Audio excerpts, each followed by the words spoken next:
BMG.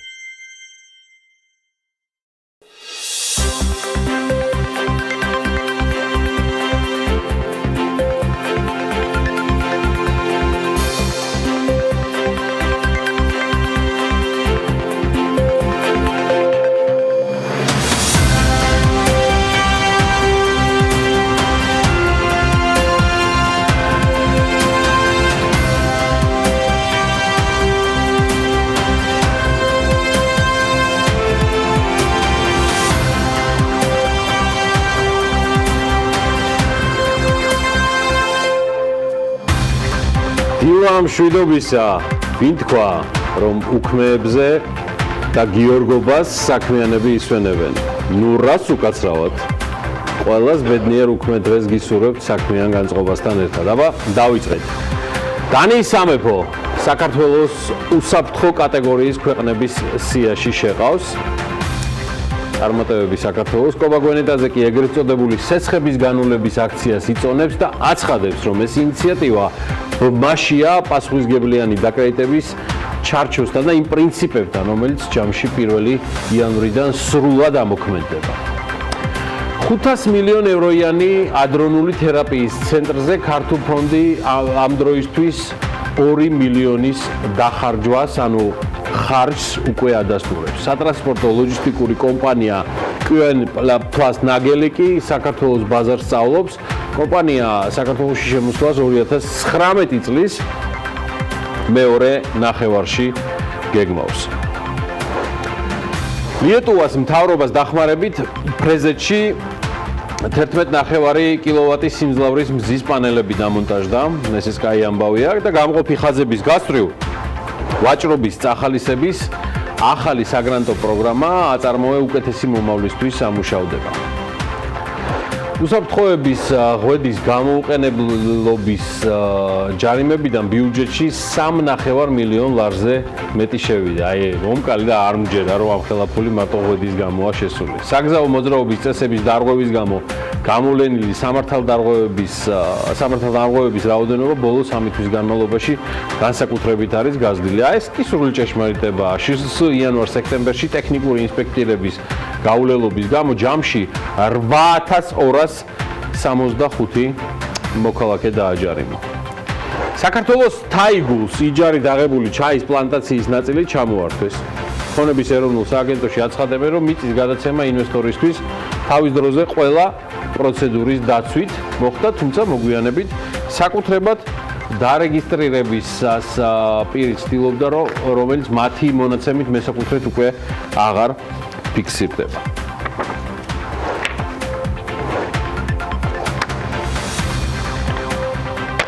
დილა მშვიდობის ყველას, კიდევ ერთხელ გილოცავთ გიორგობის დღესასწაულს, შეგეწიოთ ყველას დღევანდელი დღის მადლი, ბარაკა და ოჯახი არ ვიცი ხა საქართველოში რომ ამ უიშვიათეს სახელთან კავშირი არ ქონდეს, წევრის ნათესავის თუ რაიმე სახით, მოკლედ გილოცავთ და ვიწყებთ საქმიანად. მიუხედავად უქმე დღისა, ამაზე უკეთესი დრით დავიწყებდი თან ევროკავშირის ორგანიზებულ კონფერენციაში მონაწილეობისთვის საქმიან მაყურებელს კი გამოვაკლდი 2 დღით და ტურინში დაგეგმილ ფორუმს ვესწრებოდი. ნუ აქ ამბები და გეტრიალებია, ნუ იტყვით, მოკლედ მარტო არ დაიტოვებით რა. და მეც აგერვა. ქართული კონკრეტულად კი აფხაზური და მეგრული აჯიკის დამზადების ტექნოლოგიამ არამატერიალური კულტურული მემკვიდრეობის ძეგლის სტატუსი მიიღო. შედეგი საჯაროდ გამოცხადება დაემთხვა ჩემს ევროპულ ტურნეს. თავრე საქართველოს კულტურული მემკვიდრეობის დაცვის ეროვნულმა სააგენტომ აჯიკასთვის ძეგლის სტატუსის მისანიჭებლად ქეთევან პაპავასა და არჩილ ზამბახიძის პროექტ ქართული გემოს მემკვიდრეობის ფარგლებში მნიშვნელოვანი სამუშაო ნამდვილად არის გაწეული. დიდი მადლობა მათ. იმას, რაც დღეს აჯიკის სახელით არის ცნობილი, აპირპილ ჯიკა, ანუ წიწაკიანი მარილი ჰქვია. და იგი სავარაუდოდ მე-15 საუკუნიდან იღებს სათავეს. გადმოცემის თანახმად, ცხოველების მეპატრონეებმა მწყემსებისათვის განკუთვნილ მარილში წიწაკის შერევა დაიწყეს, რათა ცხოველებისთვის მადის აღსაძროლად განკუთვნილი მარილი მწყემსებს თავისთვის არ მოეპარათ. თუმცა მწყემსებმა წიწაკიან მარილს მთის ბალახი ნიორი დაამატეს და სწორედ ასე შეიქმნა ჩვენი აჯიკა.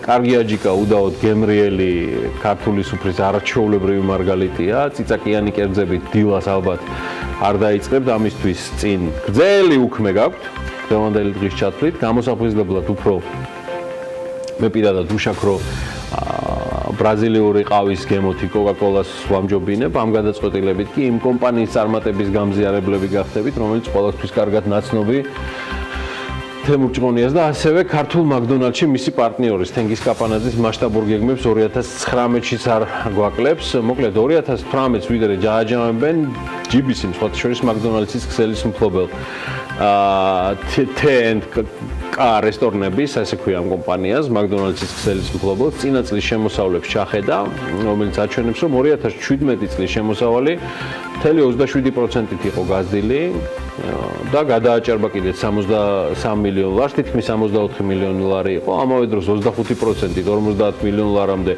ხარჯებიც გაიზარდა. კომპანიის ფინანსურ ანგარიში აღნიშნულია, რომ ზრდა განპირობებული იყო 2017 წლის დასაწყისში არსებული ფილიალების სტუმრების რაოდენობის ზრდითა და 2 ახალი ფილიალის გახსნით.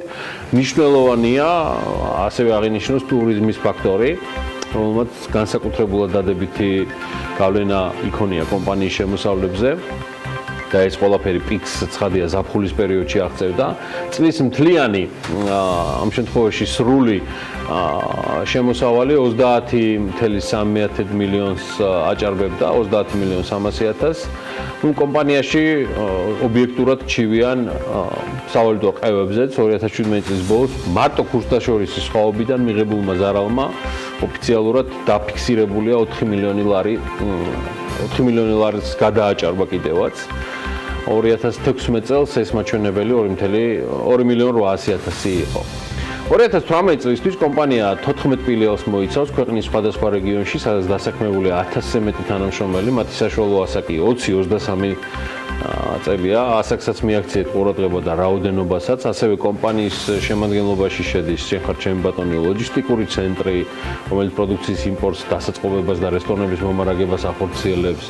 მაკდონალდსის ლოგისტიკური ჰაბი საქართველოში მაკდონალდსის ისტორიაში პირველი პრეცედენტია, როცა მომარაგების სისტემაც მართლ კომპანიას მიენდო. ჰაბი მთელ ამიერკავკასიის რეგიონზეა გათვლილი და მასშტაბით მსოფლიოში მას ანალოგი არ ჰყავს.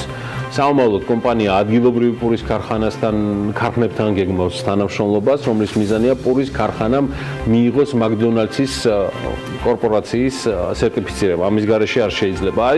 მხოლოდ ამის შემდგომ უკვე იქნება შესაძლებელი ადგილობრივად წარმოებული პურით ჩანაცვლება, როგორც საქართველოს მაკდონალდსის ლოგისტიკური ჰაბის, ასევე შუა აზიის და ევროპის ქვეყნების ლოგისტიკური ჰაბების მომარაგებაც ჩვენი პურით. გეგმაში რჩება ადგილობრივი სალათის და შესაფუთი მასალების წარმოებელი ხელშეწყობა, კომპანიის სტრატეგიული განვითარების გეგმა, კიდევ 4 მარტო თბილისის მასშტაბით 4 ახალი ობიექტის გახსნას ითვალისწინებს. რესტორნებში ტექნოლოგიური განვითარების დანერგვაც მიმდინარეობს. მოკლედ ბარაკა ბიჭებო, ბარაკა და მადლი და თქვენი მადლი და იღბალი გადმოსხმოდეს სრულიად საქართველოს მეწარმეებს, მშრომელებს, ბიზნესმენებს თუ პროლეტარიატს. ეთერში თქვენ არ მოდიხართ, ყოველდღე მე მიყურებთ. აღარც გაკლივართ და არც გენატრებით, ხო და მაგრამ აქედან მოგეფერებით და წარმატებებსაც გისურვებთ. წლის ბოლო მოდის, შემოსავლებს ითვლიან ყველგან, მათ შორის თბილისის საკონცერტო დარბაზში, იქ 10%-იან ზრდას ელიან, 8-დან 10%-მდე 2017 წელს 2 მილიონამდე ლარის შემოსავალი მიიღო ამ დარბაზადმა და ამაში შედის გაქირავება იჯარიდან მიღებული შემოსავალი, რითაც 7%-იანის დააჩვენა. მოგება 500.000 არ აღემატება, თუმცა ისიც გასათვალისწინებელია, რომ 2016 წელი ფილარმონისტვის საერთოდ ზარალიანი იყო. სახელმწიფო კომპანიის მმართველი International Events შემოსავლებში ზრდის 12%-იანს დაზე აკეთებს გათვალს სხვა შორის 2019 და 20 წლებშიც. და ამ კომპანიას 2007 წელს თბილისის საკონცერტო დარბაზი 59 წლით მართვაში აქვს გადაცემული და შემოსავლების ზრდის ახალ სტრატეგიაზე განაცხადი არის გაკეთებული და იმის გამო რომ ხშირად 2000 კაციანი დარბაზი საჭირო არ არის, ორგანიზატორები კონცერტებს უფრო ნაკლებად ტევად დარბაზებში ატარებენ, რაც ფილარმონიას შესაბამისად შემოსავალს უკარგავს. კარგი, ცოტა გადავინასვოთ დედაქალაქიდან. ტექნოლოგიური უნივერსიტეტი ქუთაისი გახსნის თარიღმა 2020 წლის შემოდგომისთვის გადაიწია. თავდაპირველი პროექტის მიხედვით ბიძინა ივანიშვილის ქართულ ფონდის დაფინანსებით აშენებულ უნივერსიტეტს სტუდენტები 2019 წლის შემოდგომაზე უნდა მიეღო. ქართულ ფონდის პროექტების ხელმძღვანელი ვახტანგ ცაგარელი ჩვენს რეპორტერთან, BMG-ს რეპორტერთან, შოთა ტყეშელაშვილთან აცხადებს, რომ დღეისთვის ადგილზე განხორციელებული ინვესტიციების საერთო მოცულობა დაახლოებით 10 მილიონ ლარს შეადგენს, ხოლო პროექტის საერთო ღირებულება 9 მილიარდ ევროს უკავს, რაც მეტი არც ნაკლები და ახალი უნივერსიტეტი 140 ჰექტარის ტერიტორიაზე უნდა იყოს განთავსებული და მაქსიმალური დატვირთვის პირობებში მასში 60,000 სტუდენტი მიიღებს განათლებას. აქვე შედარებისთვის გეტყვით, რომ სტუდენტთა ეს მოცულობა თბილისის სახელმწიფო უნივერსიტეტის სტუდენტთა რაოდენობაზე თითქმის ამჯერ მეტია.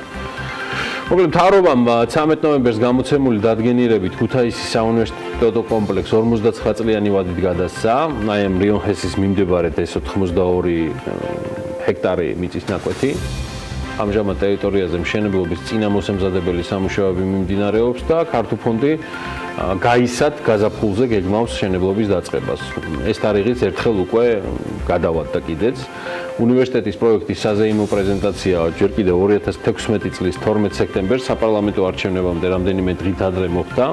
ის სხვა შორის გიორგი კვირიკაშვილმა წარადგინა უნივერსიტეტის რექტორის მოვალეობის შემსრულებელი თემურ მოღურლია BMG-სთან ამბობს, რომ პირველ წელს უნივერსიტეტი დაახლოებით 2-3,000 სტუდენტს მიიღებს, ხოლო 60,000 სტუდენტამდე ასვლა ეტაპობრივად წლის განმავლობაში მოხდება. მოვისმინოთ სინქრონი. 60,000 პირველ წელს არც ერთ უნივერსიტეტს არ ყოლია და არც ეყოლება. 60,000 არის ამ უნივერსიტეტის იდეის ავტორისა და სპონსორების სურვილი და მზაობა. ისინი მოწოდებულნი არიან, რომ ხელი შეუწყონ უნივერსიტეტის განვითარებას. გეგმა და მიზანი არის, რომ გაიზარდოს სტუდენტთა რაოდენობა 60,000-მდე. ეს არ ნიშნავს, რომ ჩვენს კამპუსში ერთდროულად ამდენი სტუდენტი იყოს. მიუხედავად ტექნოლოგიურ უნივერსიტეტს დაახლოებით 10 წელი დასჭირდა, რომ 3,000-დან 45,000-მდე მიეღწია. მით უმეტეს ეს უნივერსიტეტი არ არის გათვლილი მხოლოდ ქართულ სტუდენტებზე. ეს იქნება რეგიონალური უნივერსიტეტი. მგონია, რომ ჩვენ დაახლოებით იგივე პერიოდში დაახლოებით ისეთივე წარმატების მიღწევა შევძლებთ. თემურ მორღულია ჩვენთან საუბარში ასევე ბრძანებს, რომ ძირითადი აკადემიური ბირთვის დაკომპლექტება 2019 წელს გახლავთ დაგეგმილი. ჩვენ 2019 წელს ავიყვანთ დაახლოებით 50 პირს. ეს იქნება ძირითადი საორგანიზაციო და აკადემიური პერსონალი. დანარჩენი მოხდება უკვე 2020 წელს. 2020 წელს 100 თანამშრომელზე გაცილებით მეტი ადამიანის აყვანა მოხდება. მოკლედ რექტორის მოვალეობის შემსრულებლის თქმით, გარკვეულ კონცენტრაციებზე ქართულთან ერთად უცხოური დიპლომის გაცემაც მოხდება. უნივერსიტეტის მთავარი საერთაშორისო პარტნიორი მიუნხენის ტექნოლოგიური უნივერსიტეტია. ქართულ ფონდის ინფორმაციით ისინი ყველაზე მჭიდროდ სწორედ ამ სასწავლებელთან თანამშრომლობენ. ქუთაისის ტექნოლოგიური უნივერსიტეტი კი მილიარდი ევროს მოცულობის პროექტის ნაწილია, რომელიც თბილისის ტექნოლოგიურ ეგრეთ წოდებულ ადრონული თერაპიის ცენტრს და საუნივერსიტეტო ქალაქს აერთიანებს. ქართულ ფონდის ინფორმაციით 500 მილიონი ევროს ღირებულების ადრონული თერაპიის ცენტრის პროექტზე დღეისთვის დაახლოებით 6 მილიონი ლარი გახლავთ დახარჯული. და ვიდრე ქუთაისში ახალი ტექნოლოგიური უნივერსიტეტის წითელი ლენტი გადაიჭრება, მიხეილ ბატიაშვილმა გუშინ დედაქალაქში ახალი სტუდენტური საცხოვრებლის გახსნა დაანონსა. საქართველოს განათლების, მეცნიერების, კულტურისა და სპორტის მინისტრის თქმით, თსეუს მაღლივი კორპუსის მიმდებარე ტერიტორიაზე ახალი ევროპული სტანდარტების შესაბამისი სტუდენტური ქალაქი აშენდება და მასში 3,000-ზე მეტი ახალგაზრდა ცხოვრებისა და დასვენებისთვის ყველა აუცილებელი შესაბამისი პირობა შეიქმნება.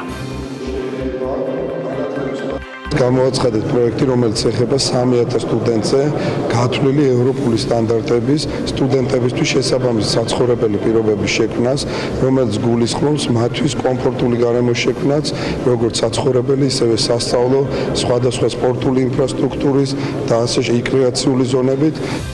ამ პროექტზე უფრო ცვლად თათია ჩაფიჩაძე ცოტა მოგვიანებით ისაუბრებს.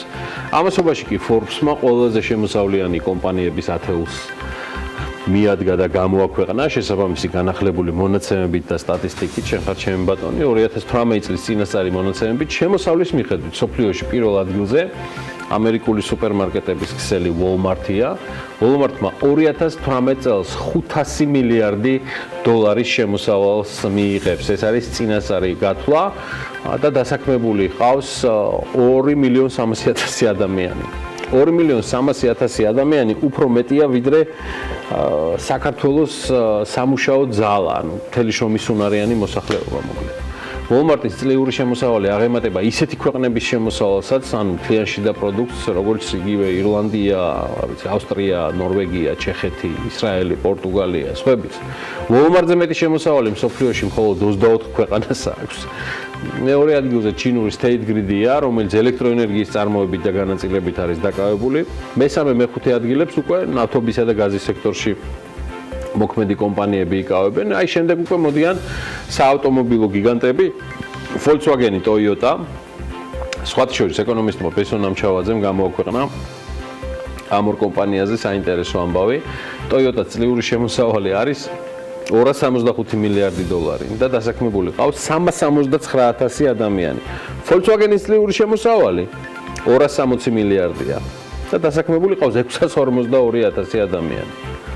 ეს პატარა გადახვევა, აი ბოლო ერთ წელიწადში კი ATL-ში შემავალი კომპანიებიდან ყველაზე მეტად მაინც, ანუ 31%, თელი 31%-ით BP, ანუ British Petroleum-ს გაეზარდა შემოსავლები. ამასობაში კიდევ ერთი პროექტის ბედით დაინტერესდა BMG და გამოარკვია, რომ 2016 წელს მაშინდელი ფინანსთა მინისტრის მიერ დაანონსებული ბიზნეს სახლი 2020 წელს გაიხსნება.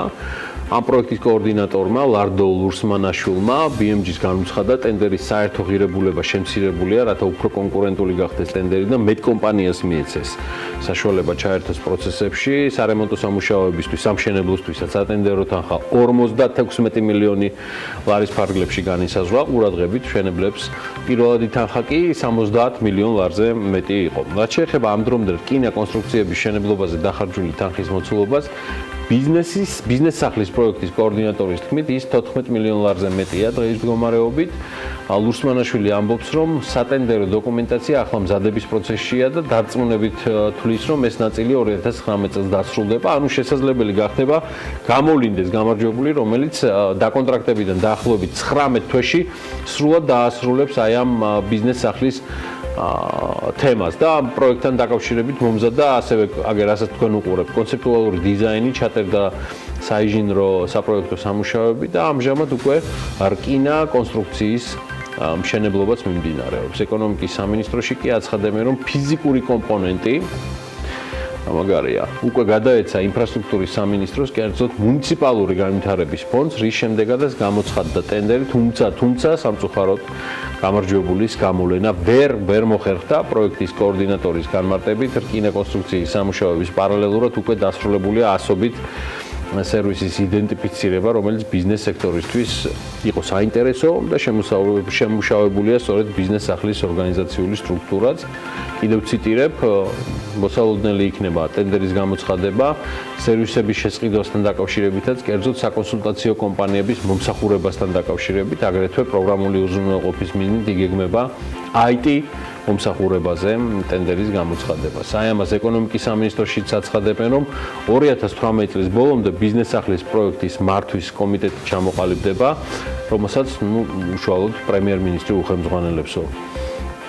რაც ლადო ლურსმანაშვილის პროექტის მენეჯერის თქმით, კიდევ უფრო გაამარტივებს, გააუმჯობესებს კოორდინაციას სხვა სამინისტროებთან. ჩვენ ველით ამ პროექტის განხორციელებას.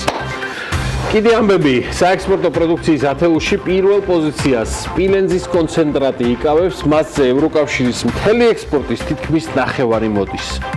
საქართველოში პირველად სიმინდის ზეთის წარმოება იწყება.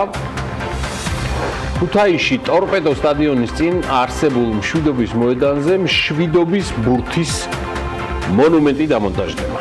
წარმატებები ქუთაისის ტორპედოს და მის მესვეურებს, ამასობაში კი ეკონომიკური განვითარებისა და თანამშრომლობის ორგანიზაციამ OECD-ზეა საუბარი, საქართველოს მცირე და საშუალო მეწარმეობის განვითარების სტრატეგიის და შესაბამისი გეგმით განსაზღვრული ღონისძიებები, აგრეთვე ორგანიზაციის მიერ გაწეული რეკომენდაციები განსაკუთრებით წარმატებით შესრულებულად შეაფასა და საქართველოს ამ კუთხით სამოდელო წარმატებულ ქვეყნად დაასახელა. აღნიშნული განცხადება ეკონომიკური განვითარებისა და თანამშრომლობის ორგანიზაციის წარმომადგენლებმა პარიზში OECD-ს ევრაზიის კვირეულის წლევანდელის 2018-ის ფარგლებში გამართულ გვალმაგიდაზე გააკეთეს, რომელსაც საქართველოს სამთავრობო დელეგაციაც ესწრებოდა, ეკონომიკისა და მდგრადი განვითარების მინისტრის მოადგილე ეკატერინე ნიკაბაძე ხელმძღვანელობდა ამ დელეგაციას, ქართულ დელეგაციას.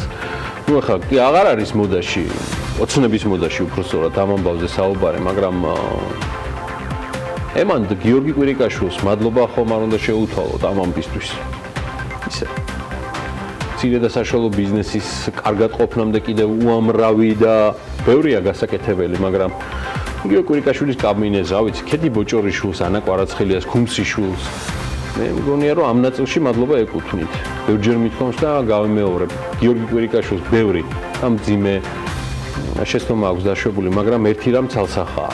მან ბიზნესთან საუბრის ენა იცოდა, ბიზნესი იყო მშვიდად და შედარებით პროგნოზირებად განრემოში. ნაკლებად იყო კონსპირაციული შეხვედრა გარიგებები და ფაქტია რომ ბევრი ოცნებისეული არაადეკვატური ინიციატივების ფილტრი და შესაბამისად მოწინააღმდეგეც იყო. და კიდევ მის დროს ბიზნეს ნამდვილად ჰქონდა განცდა რომ გადაწყვეტილებები შედარებით მაინც წინასწარ შეთანხმდებოდა მათთან, ანუ ბიზნეს საზოგადოებასთან და არ გახდებოდა საჯარო სიურპრიზი. რაც ამ ბოლო დროს ხშირად ხდება. მოკლედ ასეთია BMG და ჩვენ შეცვლას არ ვაპირებთ. კეისარს კეისრისა. საქმიანი დილას კი ანალაპიაშვილი უერთდება. მაინც რა დიდებულად წარგადგინე, მაია. ეთყობა ტურინის და იტალიის გავლენა. ანა როგორ ბრძანდები? არაჩვეულებრივ. გილოცავ გიორგობას და წარმატებულ ეთერს. ასევე გილოცავ განსაკუთრებით. ამ სტუდიაში მყოფ ორ გიორგის და შენი დაბრუნება, რა თქმა უნდა, ჩვენ სხვა გიორგებთან ერთად, რომლებიც საკმაოდ უხვად არიან ყოველდღურად საქმიანი დილის სტუდიაში წარმოდგენილი და ეს მხოლოდ კარგი არის. ჩვენ კი ბიზნესი ახლები გვაქვს ტრადიციულად მაყურებლისათვის სტილიდან მომზადებული და რამდენიმე წამში ვიწყებთ.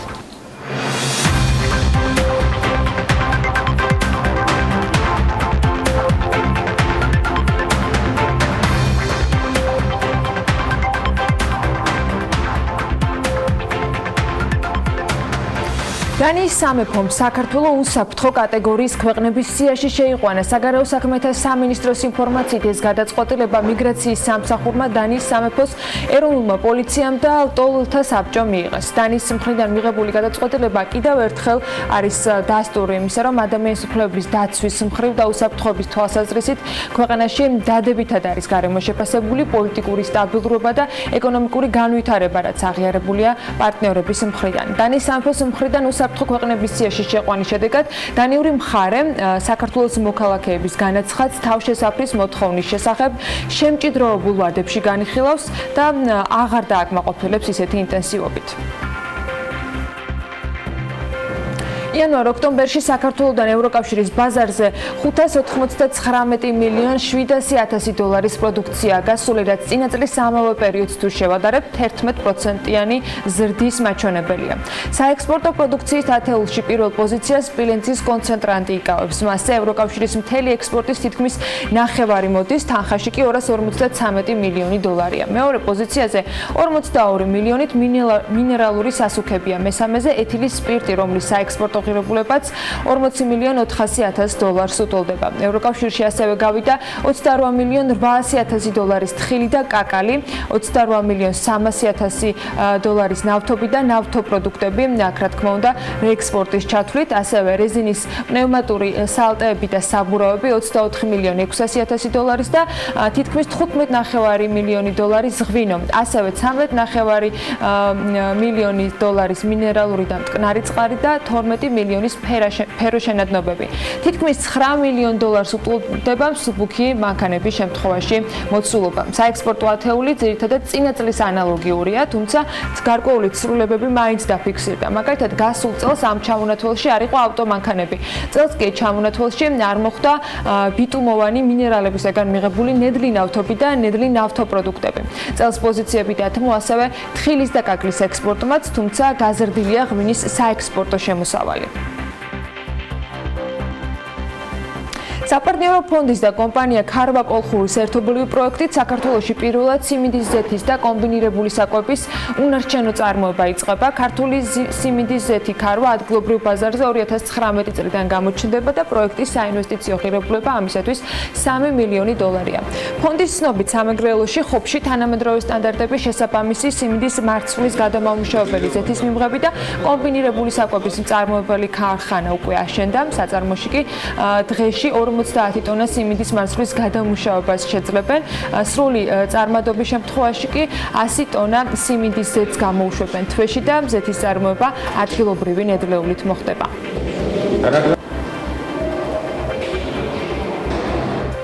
ქარელის მუნიციპალიტეტის სოფელ საღოლაშენში ხილის გადამამუშავებელი ახალი თანამედროვე სტანდარტებით აღჭურვილი საწარმო ხილის ქაღალდის კომპანია სახელმწიფოს ფინანსური მხარდაჭერით შეიქმნა.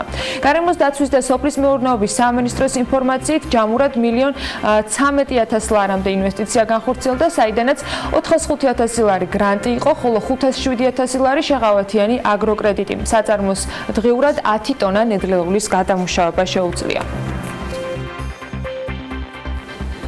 ნუგბარმაკი კონცენტრირებული ყურძნის წვენის წარმოება დაიწყო. ამისთვის კომპანიამ სიღნაღში სოფელ საქობოში ახალი საწარმო გააკეთა, რაშიც $500,000 ინვესტიცია ჩაიდო. კომპანიის დამფუძნებელი ბიძინა ფხოველიშვილი BMG-სთან ამბობს, რომ წელს 350 ტონა რქაწითელის ჯიშის ყურძენი ჩაიბარეს და გადაამუშავეს, საიდანაც 65 ტონა კონცენტრირებული წვენი დაამზადეს. მისივე თქმით, მომავალ წელს 120 ტონა კონცენტრირებული წვენის გაკეთებას გეგმავენ და ექსპორტზეც გაიტანენ. სატრანსპორტო ლოჯისტიკური კომპანია QNPlus ნაგელი საქართველოს ბაზარს სწავლობს. კომპანია ქვეყანაში შემოსვლას 2019 წლის მეორე ნახევარში განიხილავს. სამომავლო თანამშრომლობის პერსპექტივები შვეიცარიული კომპანიის წარმომადგენლებმა ეკონომიკის მინისტრის მოადგილესთან შეხვედრაზეც განიხილეს. QNPlus ნაგელს გააჩნია 1300-მდე წარმომადგენლობა 100 ქვეყანაში ჯამში და დასაქმებული ხავს მთლიანობაში დაახლოებით 97,000 თანამშრომელი. კომპანიის წლიური შემოსავალი კი 2017 წელს $12,590,000 შვეიცარიული ფრანკი იყო. მძღოლის ან მის გვერდით მჯდომი მგზავრის მიერ უსაფრთხოების ზღვადის გამოუყენებლობის 9 თვეში შინაგან საქმეთა სამინისტრომ 89,890 ფაქტი აღრიცხა. საქართველოს ადმინისტრაციულ სამართალდარღვევათა კოდექსის მიხედვით, თუ კი ასეთი ფაქტი ფიქსირდება, ან უსაფრთხოების ზღვებს არ იყენებენ მძღოლი ან მის გვერდით მჯდომი მგზავრი, მაშინ $40 ოდენობით დაჯარიმებას ითვალისწინებს ეს დარღვევა. საგზაო მოძრაობის წესების დარღვევისათვის იანვარ-სექტემბრის მდგომარეობით 89,890 მძღოლია დაჯარიმებული, რომელთა რიცხვში შეიძლება იყვნენ ისეთებიც, რომელთაც ჯარიმის გადაუხდელობისათვის საურავით დაეკისრათ. პირველად ჯარიმის ოდენობით თუ ვიმსჯელებთ, ამ წლის 9 თვეში ბიუჯეტში საჯარიმო სანქციებიდან მინიმუმ $3,5 მილიონი შესული. საპატრულო პოლიციის მიერ ბოლო 3 თვეში საკმაოდ დიდი მოცულობის ჯარიმებია ჯამში გამოწერილი, მათ შორის უსაფრთხოების ზღვადის გამოუყენებლობისათვის ივლისში 14,323, აგვისტოში 15,598, სექტემბერში კი 14,829 მძღოლია დაჯარიმებული. შინაგან საქმეთა სამინისტრომმა იანვარ-სექტემბერში ტექნიკური ინსპექტირების გაუბრალობის გამო ჯამში 8,265 მოქალაქე დააჯარიმა. საგზაო მოძრაობის წესების დარღვევისათვის სამართალდარღვევების რაოდენობა ბოლო 3 თვის განმავლობაში განსაკუთრებით მომატებულია. ივლისში შინაგან საქმეთა სამინისტრომ ამ მიმართულებით 1650 პირი დააჯარიმა, აგვისტოში კი 1771-მდე გაიზარდა ეს რიცხვი. სექტემბერში მათი ოდენობა 1838 იყო. პერიოდული ტექნიკური ინსპექტირების სტუდენტების ძალაში შესulis პირველივე თვეს, ანუ იანვარში 578 სამართალდარღვევა გამოვლინდა. თებერვალში ეს მაჩვენებელი 901-მდე გაიზარდა, მარტში დაჯერიმებულთა რაოდენობა იყო 506, aprilში 363, მაისში 359, 309 და 1650 ივნისსა და ივლისში შესაბამისად, აგვისტოსა და სექტემბერში კი 1771 და 1838 შემთხვევებია დაფიქსირებული. მცხეთისათვის სივრცით ტერიტორიული განვითარების მართვის სტრატეგია მომზადდება. დოკუმენტაციის შემუშავებისათვის საპროექტო მომსახურების შესყიდვაზე მუნიციპალური განვითარების ფონდმა 1,800,000-იანი ტენდერი გამოაცხადა. გამარჯვებულმა კომპანიამ დოკუმენტაცია ხელშეკრულების გაფორმებიდან 270 დღეში უნდა მოამზადოს. მოხდება ქალაქ მცხეთის მიწათსარგებლობის გენერალური გეგმის შემუშავება, მცხეთის ტერიტორიების განაშენიანების რეგულირების გეგმის შემუშავება და ასევე ტერიტორიების გამოყენებისა და განაშენიანების რეგულირების წესების დადგენა. ამავე დოკუმენტით დადგენილი უნდა იყოს ქალაქთმშენებლობის კადასტრის შემუშავებაც. იუნესკომ მცხეთა მსოფლიო მემკვიდრეობის ძირითად ნუსხაში დააბრუნა და მცხეთაში მშენებლობის პროცესი ძალიან გართულებულია, შესაბამისად ახალი დოკუმენტაციის შემუშავება სწორედ ამ გარემოებებიდან გამომდინარე გახდა აუცილებელი. ქუთაისში კი ტორპედო სტადიონის წინ არსებულ მშვიდობის მოედანზე მშვიდობის ბურთის მონუმენტი დამონტაჟდება. ქუთაისი პოსტის ინფორმაციით ბურთის სიმაღლე 2,5 მეტრი იქნება, რომელიც მოქანდაკე გიორგი კიკვიძემ დაამზადა. მისივე ინფორმაციით მონუმენტი მზადაა, თუმცა მისი დადგმისთვის კარგ ამინდებს ელოდებიან. მშვიდობის ბურთის მონუმენტი მოქალაქე ბესიკ ადამიანის ინიციატივა, რომელიც მის დადგმას 2017 წლიდან ითხოვდა. ქუთაისის მერიაში ამაზე განმარტავენ, რომ მშვიდობის ბურთის მონუმენტის დამზადებისათვის მერიამ ბიუჯეტიდან დახარჯა 16,500 ლარი. ქუთაისის მერიის ინფრასტრუქტურის სამსახურის უფროსის სპეციალისტი დავით სინაურიძე აღნიშნავს, რომ მშვიდობის ბურთის მონუმენტი ქუთაისისათვის მშვიდობის სიმბოლო იქნება, ამიტომ ბურთზე სიტყვა მშვიდობა სხვადასხვა ენაზე დაიწერება. ქუთაისიდან კახეთისაკენ ვინაცვლებთ. M-კვადრატი უძრავი ქონება მთელავში ახალი სასტუმროს პროექტის კონცეფცია წარადგინა. სასტუმროს აშენება ძველი და ამჯერად უფუნქციო ინტურისტების ტერიტორიაზე იგეგმება. ადგილზე კი ამ დროისათვის შენობის დემონტაჟი მიმდინარეობს. მაკეტში, რომელიც კომპანიამ წარმოადგინა, შენარჩუნებულია ვახმახიშვილების ციხის კონცეფცია. სასტუმროში 130 ნომერი იქნება, განსაკუთრებული ინტერიერით და ხედებით მოწყობილი. პროექტის სრული საინვესტიციო ღირებულება კი 40 მილიონი ლარია. მშენებლობისათვის 140-მდე და ოპერირებისათვის 150-ზე მეტი ადგილობრივის დასაქმებაა დაგეგმილი. პროექტი 2021 წლის პირველ კვარტალში უნდა დასრულდეს. 2019 წელს მაღლივის მიმდებარე ტერიტორიაზე ახალი სტუდენტური ქალაქის მშენებლობა დაიგეგმა. სამინისტროში ამბობენ, რომ პროექტს სრულად კერძო სექტორი განახორციელებს და ის 3,000 სტუდენტზე იქნება გათვლილი. როდიდან დაიწყება სამუშაოები და ვის ექნება სტუდქალაქში ცხოვრების შესაძლებლობა, ამას თათია ჩაფიჩაძე არკვევდა და ირაკლი ხიზანიშვილთან ერთად მოგვიმზადა სიუჟეტი. თესეუს მაღლივი კორპუსის მიმდებარე ტერიტორიაზე ახალი ევროპული სტანდარტების შესაბამისი სტუდენტური ქალაქის აშენება იგეგმება. განათლების სამინისტროს ინფორმაციით, სტუდქალაქი 3,000 სტუდენტზე იქნება გათვლილი, მშენებლობა კი 2019 წელს დაიწყება. როგორც განათლების, მეცნიერების, კულტურისა და სპორტის მინისტრმა მიხეილ ბატიაშვილმა სამინისტროში გამართულ პრესკონფერენციაზე აღნიშნა, სტუდქალაქში ახალგაზრდების ცხოვრებისა და დასვენებისთვის ყველა აუცილებელი პირობა შეიქმნება. პროექტში გათვალისწინებულია როგორც საერთო და ინდივიდუალური ოთახები, ასევე ცენტრალური და საერთო სამზარეულოები, რეკრეაციული და სოციალური სივრცეები, ბიბლიოთეკები, სპორტული დარბაზები, აუზები და მულტიპროფილური გარემოედნები. კამპუსს ეყოლება 24 საათიანი დაცვისა და დასუფთავების სამსახურები. ვფიქრობთ, რომ ეს არის პირველი ნაბიჯი, რომელიც 3,000 სტუდენტისთვის არის გათვლილი, მაგრამ გაგრძელდება შემდეგი ნაბიჯები, რომელიც შეეხება ასე, რომ კიდევ უფრო მეტ სტუდენტებს შეძლოს ანალოგიურ კომფორტულ გარემოში ცხოვრება. აქ არის ძალიან მნიშვნელოვანი, ეს ხორციელდება სახელმწიფოს და კერძო ბიზნესის მონაწილეობით, რაც ძალიან მნიშვნელოვანია და აქ კერძო სექტორი განახორციელებს ინვესტიციას და ვფიქრობთ, რომ ესეც იქნება კიდევ ერთი მაგალითი უმაღლესი განათლების სფეროში სახელმწიფო და კერძო სექტორი წარმატებით როგორ ახორციელებს ერთობლივ პროექტებს.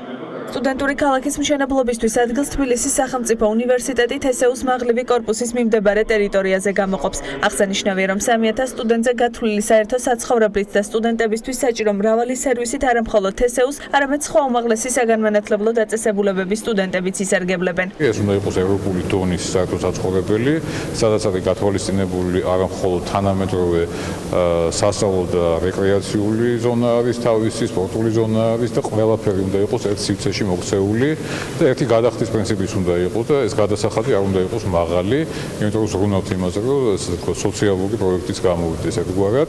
თბილისის სახელმწიფო უნივერსიტეტის ტერიტორიაზე ხორციელდება ეს პროექტი მაღლივი კორპუსის მიმდებარე ტერიტორიაზე. ლოკაციურად ძალიან კარგი ადგილი არის და ხელშეუწყობს, რა თქმა უნდა, ეს არა მხოლოდ ადგილობრივ სტუდენტებს, არამედ ინტერნაციონალიზაციის პროექტებსაც. ამ დროისთვის თბილისში სტუდენტებისთვის გათვლილი ორი საერთო საცხოვრებელია, რომელიც ჯამურად 570 სტუდენტს იტევს. ხშირად რეგიონიდან ჩამოსული სტუდენტები განსაკუთრებით აწყდებიან სწორედ იმ რიგ პრობლემებს, რის გამოც სრულფასოვანი განათლების მიღება ძალიან რთული ხდება. აქედან გამომდინარე, მე ამჟამად ვცხოვრობ ლისის სტუდენტურ საცხოვრებელში და შემიძლია ვთქვა, რომ ეს არის ერთ-ერთი ყველაზე დიდი წინგადადგმული ნაბიჯი ჩვენი ხელშეწყობისთვის. ეს გვაძლევს იმის საშუალებას, რომ უფრო მეტად ვიყოთ კონცენტრირებულები საკუთარი საქმის კეთებაზე. 3000 სტუდენტზე გათვლილი პროექტი რამდენიმე ეტაპად განხორციელდება, ძირითადი სამუშაოები კი ერთწლიან პერიოდში უნდა დასრულდეს. ამინდის პროგნოზის სპონსორია SEU Development.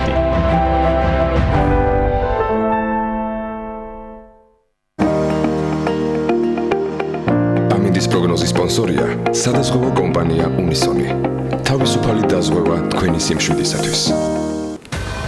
გარემოს ეროვნული სააგენტოს ინფორმაციით, ამინდი დღეს საქართველოში ძირითადად შავი ზღვის ჩრდილო-დასავლეთიდან მოქმედი ცივი და ნოტიო ჰაერის მასებით იქნება განპირობებული. დრო გამოშვებით მოსალოდნელია ღრუბლიანობის მომატება, დასავლეთ საქართველოში უმეტეს და აღმოსავლეთ საქართველოს ზოგიერთ რაიონში იწვიმებს. მაღალ მთაში უკვე თოვს, აღმოსავლეთ საქართველოში ზოგან იქროლებს დასავლეთის მიმართულების ძლიერი ქარიც.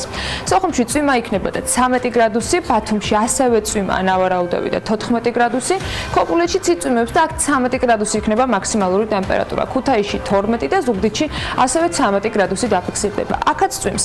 ოზურგეთში 14 გრადუსი იქნება, ონში 7 და გორში 11 გრადუსი.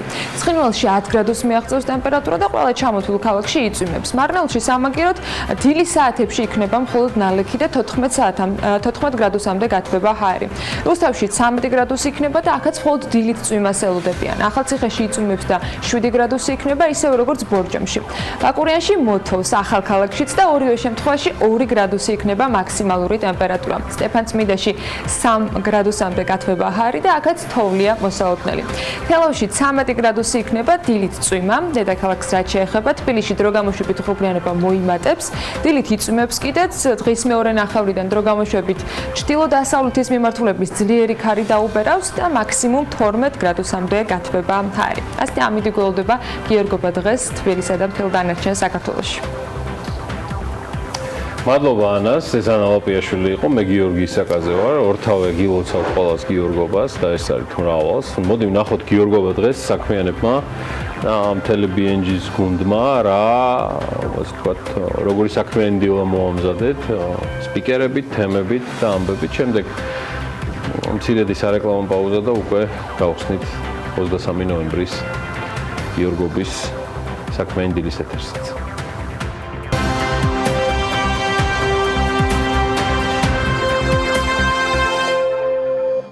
23 ნოემბერს დილას საქმიანად იწყებენ მიხეილ მესტვირიშვილი,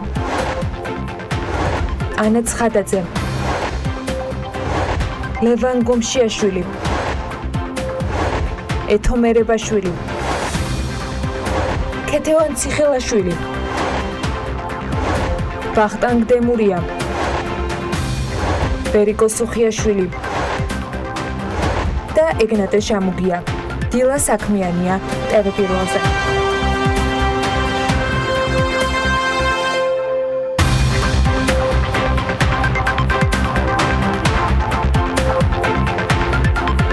კომპანია ჯეომულჩი უნდა გაგაცნოთ. თან ხვდებით, რომ დაბინძურებულ ჰაერს ვთქვათ, თუმცა ჰაერზე დღეს არ უნდა ვისაუბროთ. დღევანდელი თემა მულჩია, რომელიც სხვა სასიკეთოდ ვისაუბრებთან ერთად ჰაერში მტვრის კონცენტრაციას ამცირებს. ნილო ენგურაშვილი არგოდა მულჩის ნიშან-თვისებებს და შეტევს ახლა ჩვენს გაგვიზიარებს. ეს მულჩია. ბევრს მისი გაცნობა ახლა მოუწევს. და რა არის მულჩი? ეს ორგანული პროდუქტია, რომელიც მაგარი და რბილ მერქნიანი მცენარეების შესაბამისი ტექნოლოგიით მსხვილ და წვრილ ფრაქციებად დაგუცმაცებით მიიღება. და რაში გვჭირდება ან სად გამოიყენება მულჩი? როგორც სოფლის მეურნეობაში, ასევე დეკორატიული მცენარეების, ეზოების, ბაღებისა და ზოგადად ლანდშაფტის დიზაინის გაკეთილშობილებისა და მოვლისათვის. მულჩი მძლავრი იარაღია ეკოლოგიური გარემოს დაბინძურების წინააღმდეგ ბრძოლაში. გაინტერესებთ, რატომ გიყვებით მულჩზე? ჯეომულჩი გვინდა გაგაცნოთ. ქართული კომპანია, რომელიც ბაზარზე 2014 წლიდან ფუნქციონირებს. კომპანიის დაარსებას მარტივი იდეა უძღოდა წინ. იდეის სულის ჩამდგმელების მხრიდან მულჩით დაინტერესება ამერიკის შეერთებულ შტატებში მოხდა, სადაც მულჩის გამოყენების 100-წლოვანი ისტორია აქვს. საქართველოში დაბრუნებისთანავე კი კომპანია ჯეომულჩი დაარსდა და დაიწყო საქართველოსთვის ინოვაციური პროდუქტის მულჩის წარმოება. ქართულ მულჩს ბევრი უპირატესობა აქვს. მისით დაფარული ნიადაგი და ნარგავები დაცულია გადარეცხვისაგან, გამოფიტვისაგან, გადახურებისაგან, ყინვისგან, ანუ ფესტო სისტემა დაცულია.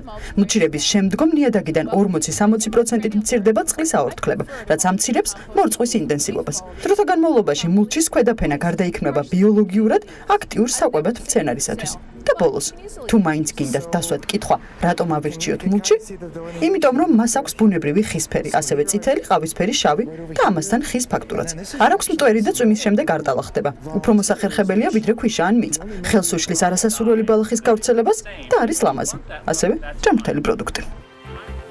მოგეთ, ჯეომულჩის შესახებ კიდევ მეტი თუ გაინტერესებთ, ახლა სტუმრებთან ერთად ჩვენ საუბარს უნდა მოусმინოთ. მას მისლობთ მიხეილ მესტვერიშვილს, ჟპს ჯეომულჩის დამფუძნებელს და მასთან ერთად ანა ცხადაძეს, ჟპს ჯეომულჩის საზოგადოებასთან ურთიერთობის სამსახურის ხელმძღვანელს. მოგესალმებით, მადლობა იმით, რომ ხართ ჩვენთან ერთად. პირველ რიგში, ბატონო მიხეილ, თქვენგან მაინტერესებს, რატომ გადაწყვეტეთ საქართველოში მულჩის გაკეთება, რას წარმოადგენს ის და საერთოდ გაგიჩნდათ იდეა? დიდი ხანი მოგესალმებით პატრიცემოდელე მაყურებლებო, მოგესალმებით და გილოცავ პირველ რიგში დღევანდელ დღეს ღმერთი პარაბეს სრულიად საქართველოს და ქართულ ხალხს. მულჩის აქ ჩამოტანის იდეა წამოვიდა ამერიკიდან. 99 წლიდან ცხოვრობ ამერიკის შეერთებულ შტატებში და მომიწია ძალიან ბევრ შტატში მოგზაურობა, ესე რომ ვთქვათ, მოღვაწეობა. სადაც ყურადღება მიიქცია თვითონ ამ პროდუქტმა, როგორც ჩემი სპეციალობა საქართველოსთან ვეტერინარი ვარ, ახლოსა ვარ ბიოლოგიასთან და ყოველთვის იყო ჩემი რაღაც მეორე ჰობი რა, რომ აი მცენარეებთან ურთიერთობა და ყურადღება მიიქცია რამდენადაც ის ულამაზესი არის დეკორაციებში, ნაცხოვრები ვარ სან-ფრანცისკოში, რომელიც ერთ-ერთი ულამაზესი ქალაქია, ესე რომ პირველი ულამაზესი ქალაქი ამერიკის შეერთებულ შტატებში, მაიამში, ლოს-ანჯელესში, ნიუ-იორკში, სადაც თვითონ ეს მულჩი როგორც დეკორაციაში ყველა ფერის ნამიზე გამოიყენება, ყველგან არის აბსოლუტურად, რომ ამას აქვს როგორც ის დადებითი თვისებები, ასევე ის, რომ ის ჰაერის შეწონილი ნაწილაკების ფაქტიურად როგორც მტვერსასუთისე წარმოადგენს, ასევე ხელს უწყობს კი არა, ხელს უშლის ნიადაგში მიმდინარე პროცესების შედეგად იმ აზოტის ოქსიდების და იმ მომწავლებელი გაზების შებოჭვას და ჰაერში არამოსვლას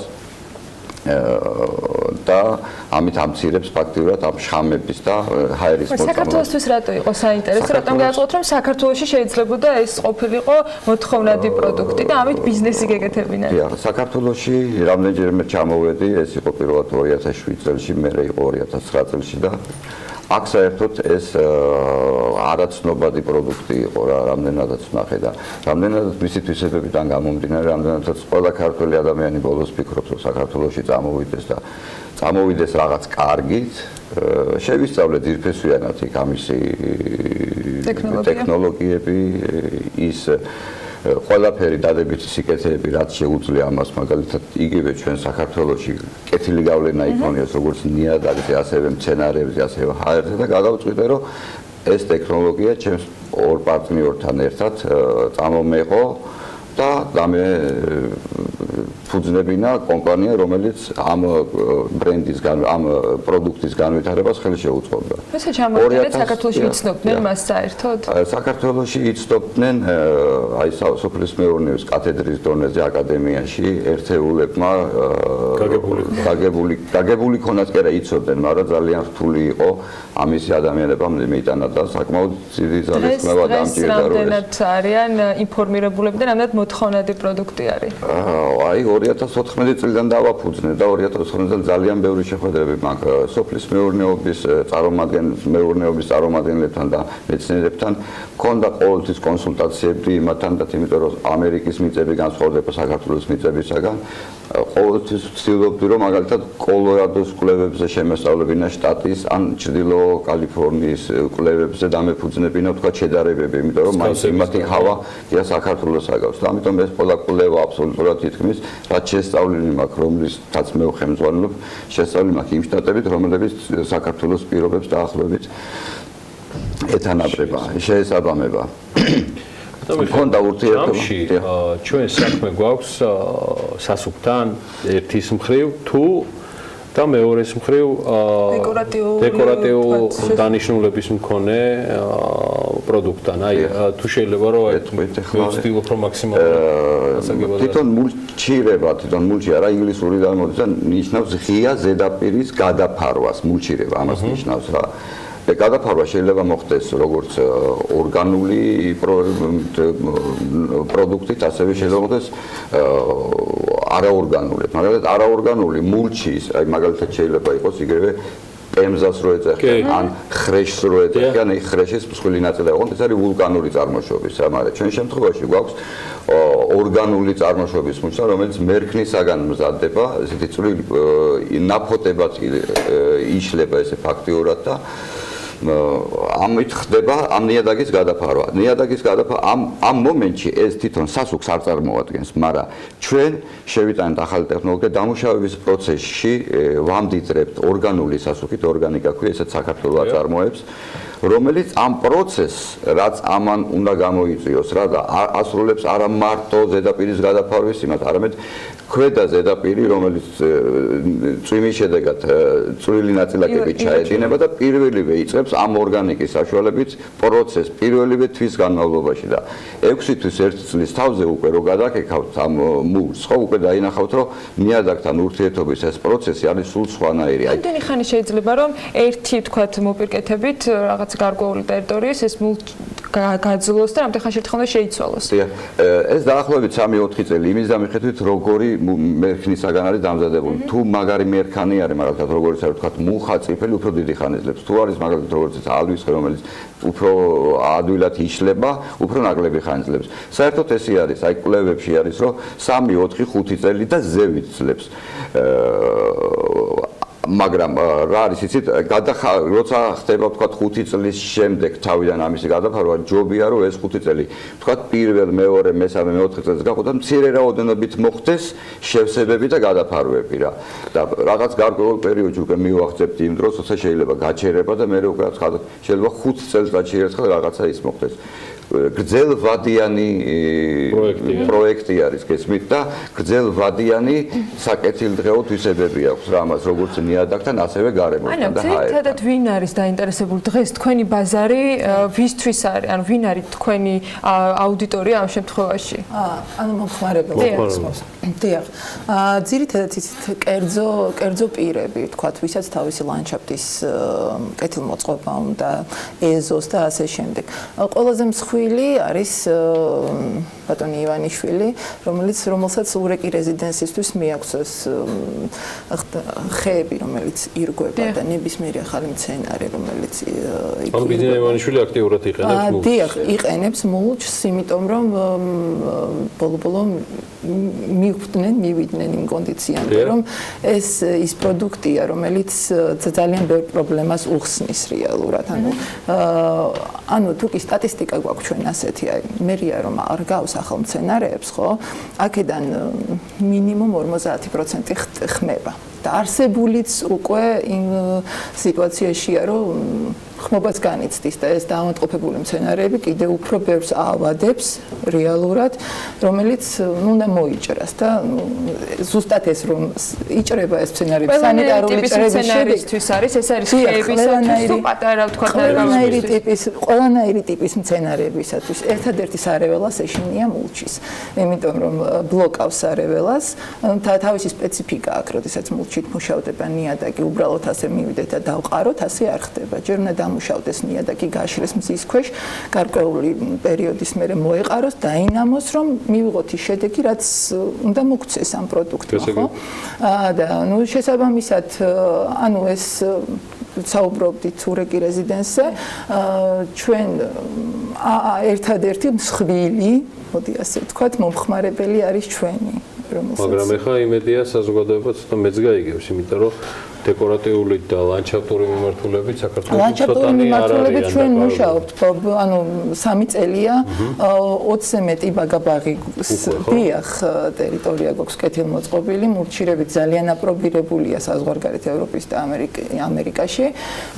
ანუ საბავშვო სათამაშო მოედნებზეა აპრობირებული, იმიტომ რომ ის რა ქვია, ბუნებრივი პროდუქტია, ხო, ბავშვი წაიქცეს, არც ტალახდება, მალე შრება ზედაპირი, არც ზიანდება ბავშვი წაქცევის დროს. ამიტომ საბავშვო ბაღებში ძალიან მისაღებია და ახლაც ძალიან მოკლე კითხვები მაქვს 2 წელი. ერთი, მე მიხარია რომ მიიღეთ მონაწილეობა ბიზნეს დაჯილდოების ამ კონკურსში, იმიტომ რომ შევძალი რომ გამეცნოთ თქვენი პროდუქტი და თქვენი თავი TBC ბანკის დახმარებით, მაგრამ თქვენ რატომ გააწყვიათ რომ ბიზნეს დაჯილდოებაში ჩართულიყავით და გამარჯვების შემთხვევაში რომელი ჯილდო არის თქვენთვის ყველაზე სასურველი? დიახ. ჩვენ შაშანაც ვიღებით მონაწილეობას, მაშინ არ ვიყავი ამ გუნდის წევრი, თუმცა მაშინ სხვა მიმართულებით იღებდნენ მონაწილეობას და ნუ შედეგი არ ქონია. წელს გადავწყვიტეთ დაამატეს ბიზნესი დადებითი გავლენისთვის TBC ბანკმა და ზუსტად ჩვენი სფერო იყო, ჩვენი და ამიტომ ფინალისტებშიც აღმოჩნდით. ფინალისტებშიც აღმოჩნდით და თუ კი გავიმარჯვებთ, ალბათ ბრენდ სტრატეგიას ავირჩევთ. სავარაუდოდ ასე ვფიქრობთ, იმიტომ რომ სჭირდება ჩვენ პროდუქტს, ასე ვთქვათ, ბრენდირება და პიარი და საზოგადოების ციფრული სტრატეგია. ღრმავდებიან ამის გავლენას, რათვისებების მატარებელია, იმიტომ რომ ეს ეხლა გქონდა პარლამენტის ბოდიში გაგაწყვეტინეთ პარლამენტის ბიუროზე ვიყავით მიწვეულები და ჰაერის გამოჯამრთელებას, თბილისში ხო პრობლემა არის ეს ჰაერი, მით უმეტეს ეს სულ გამონაბალქვი, სულ მტვერი და უბედურება ზაფხულში განსაკუთრებით. და ესეთი თვისება აქვს იმის გარდა, რაც ნიადაგს უხდება და მცენარეებს უხდება, ხო, მულჩის თვისება არის ესეთი. ბრიტიშ კოლუმბიის კანადის უნივერსიტეტის ორწლიანი კვლევები ჩაატარეს მსოფლიო გლობალური დათბობის და დაბინძურების მთავარმა ინსტრუქტორმა იმისი კურატორობით უხდა ორწლიანი და ესეთი დასკვნა დადეს, რომ 28%-მდე შეუძლია მულჩს დაწიოს ამ აზოტის ოქსიდების და მტვრის ნაწილაკების რაოდენობა. წარმოგიდგენთ, ყველა კვადრატული მეტრი სადაც დაყრილი იქნება, ჩათვალეთ, რომ ის არის ბრძოლა ჰაერის გამოჯამრთელებისთვის, პატარა მინიქარხანა, რომელიც აკეთებს ჰაერის ფილტრაციას და ასევე ნიადაგს აჯამრთელებს. ამაზე მეტი და ამაზე მეტი გავლენა მე არ ვიცი. არაჩვეულებრივია, სხვადასხვა ფერის როცა შეიძლება იყოს გამოყენებული. საჭირო არის აუცილებლად ამის მოვლა. რაც დრო გადის, მოვლა პატრონობა მცირდება და შედეგი იზრდება. ბატონ მიხეილ, ანა, დიდი მადლობა. ძალიან საინტერესო იყო. მე წარმატებებს გისურვებთ და იმედია თქვენი გამარჯვების წარმატების მომსწრე გავხდებით TBC-ის დაჯილდოებაზე. მიხეილ მესტვირიშვილი, კომპანია ჯეომულჩის დამფუძნებელი და ანა ცხადაძე, ამავე კომპანიის საზოგადოებასთან ურთიერთობის სამსახურის ხელმძღვანელი სტუმრობდნენ. რეკლამის შემდეგ დაგიბრუნდებით, როგორც კი სტუმრებს გავაცილოთ.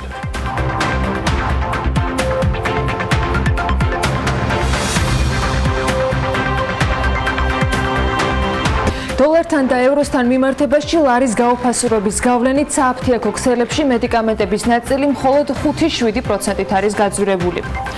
საქართველოს რეგიონული განვითარებისა და ინფრასტრუქტურის სამინისტროს მუნიციპალური განვითარების ფონდი ქობულეთში მდინარე აჭყვას კალაპოტის რეაბილიტაციას იწყებს. პარლამენტის დარგობრივი ეკონომიკის კომიტეტის თავმჯდომარე რომან კაკულია ბინის გაქირავების 5%-იანი გადასახადის გაუქმებას მხარდაჭერას უცხადებს. ეროვნული ბანკის პრეზიდენტი კობა გვენეტაძე ეგრეთ წოდებული სასხების განულების აქციას იწონებს და ამბობს, რომ ეს ინიციატივა ბმაშია პასუხისმგებლიანი დაკრედიტების ჩარჩოსთან და იმ პრინციპებთან, რომელიც 1 იანვრიდან სრულად ამოქმედება. ის ფიქრობს, რომ დადებითად უნდა იმოქმედოს ამ ინიციატივამ ეკონომიკურ ზრდაზე და ჩრდილოვანი ეკონომიკის შემცირებაზე. მთავარ ბანკირს დეპუტატებმა კითხეს, რატომ მონაწილეობს ეროვნული ბანკი ქართულ ფონდის წინასაარჩევნო აქციაში. კობა გვენეტაძე კი აღნიშნავს, რომ მას მხოლოდ კონსულტანტის ფუნქცია და მოვალეობა აქვს ამ დროისათვის. ეროვნული ბანკის როლი ამ შემთხვევაში იყო და არის ორ ბიზნეს სუბიექტ შორის დადებულ გარიგებასთან დაკავშირებით გარკვეულწილად კონსულტანტის როლის თამაში. რადგანაც თუ ეს გარიგება და როდესაც ეს გარიგება გახორციელდება, ეს წარმართული იყოს ხარვეზების გარეშე. თქვენ კარგად მოგეხსენებათ, რომ ეროვნული ბანკის ორგანული კანონის ეროვნული ბანკის შესახებ ორგანული კანონის თანახმად, ეს არის მუხლი 51,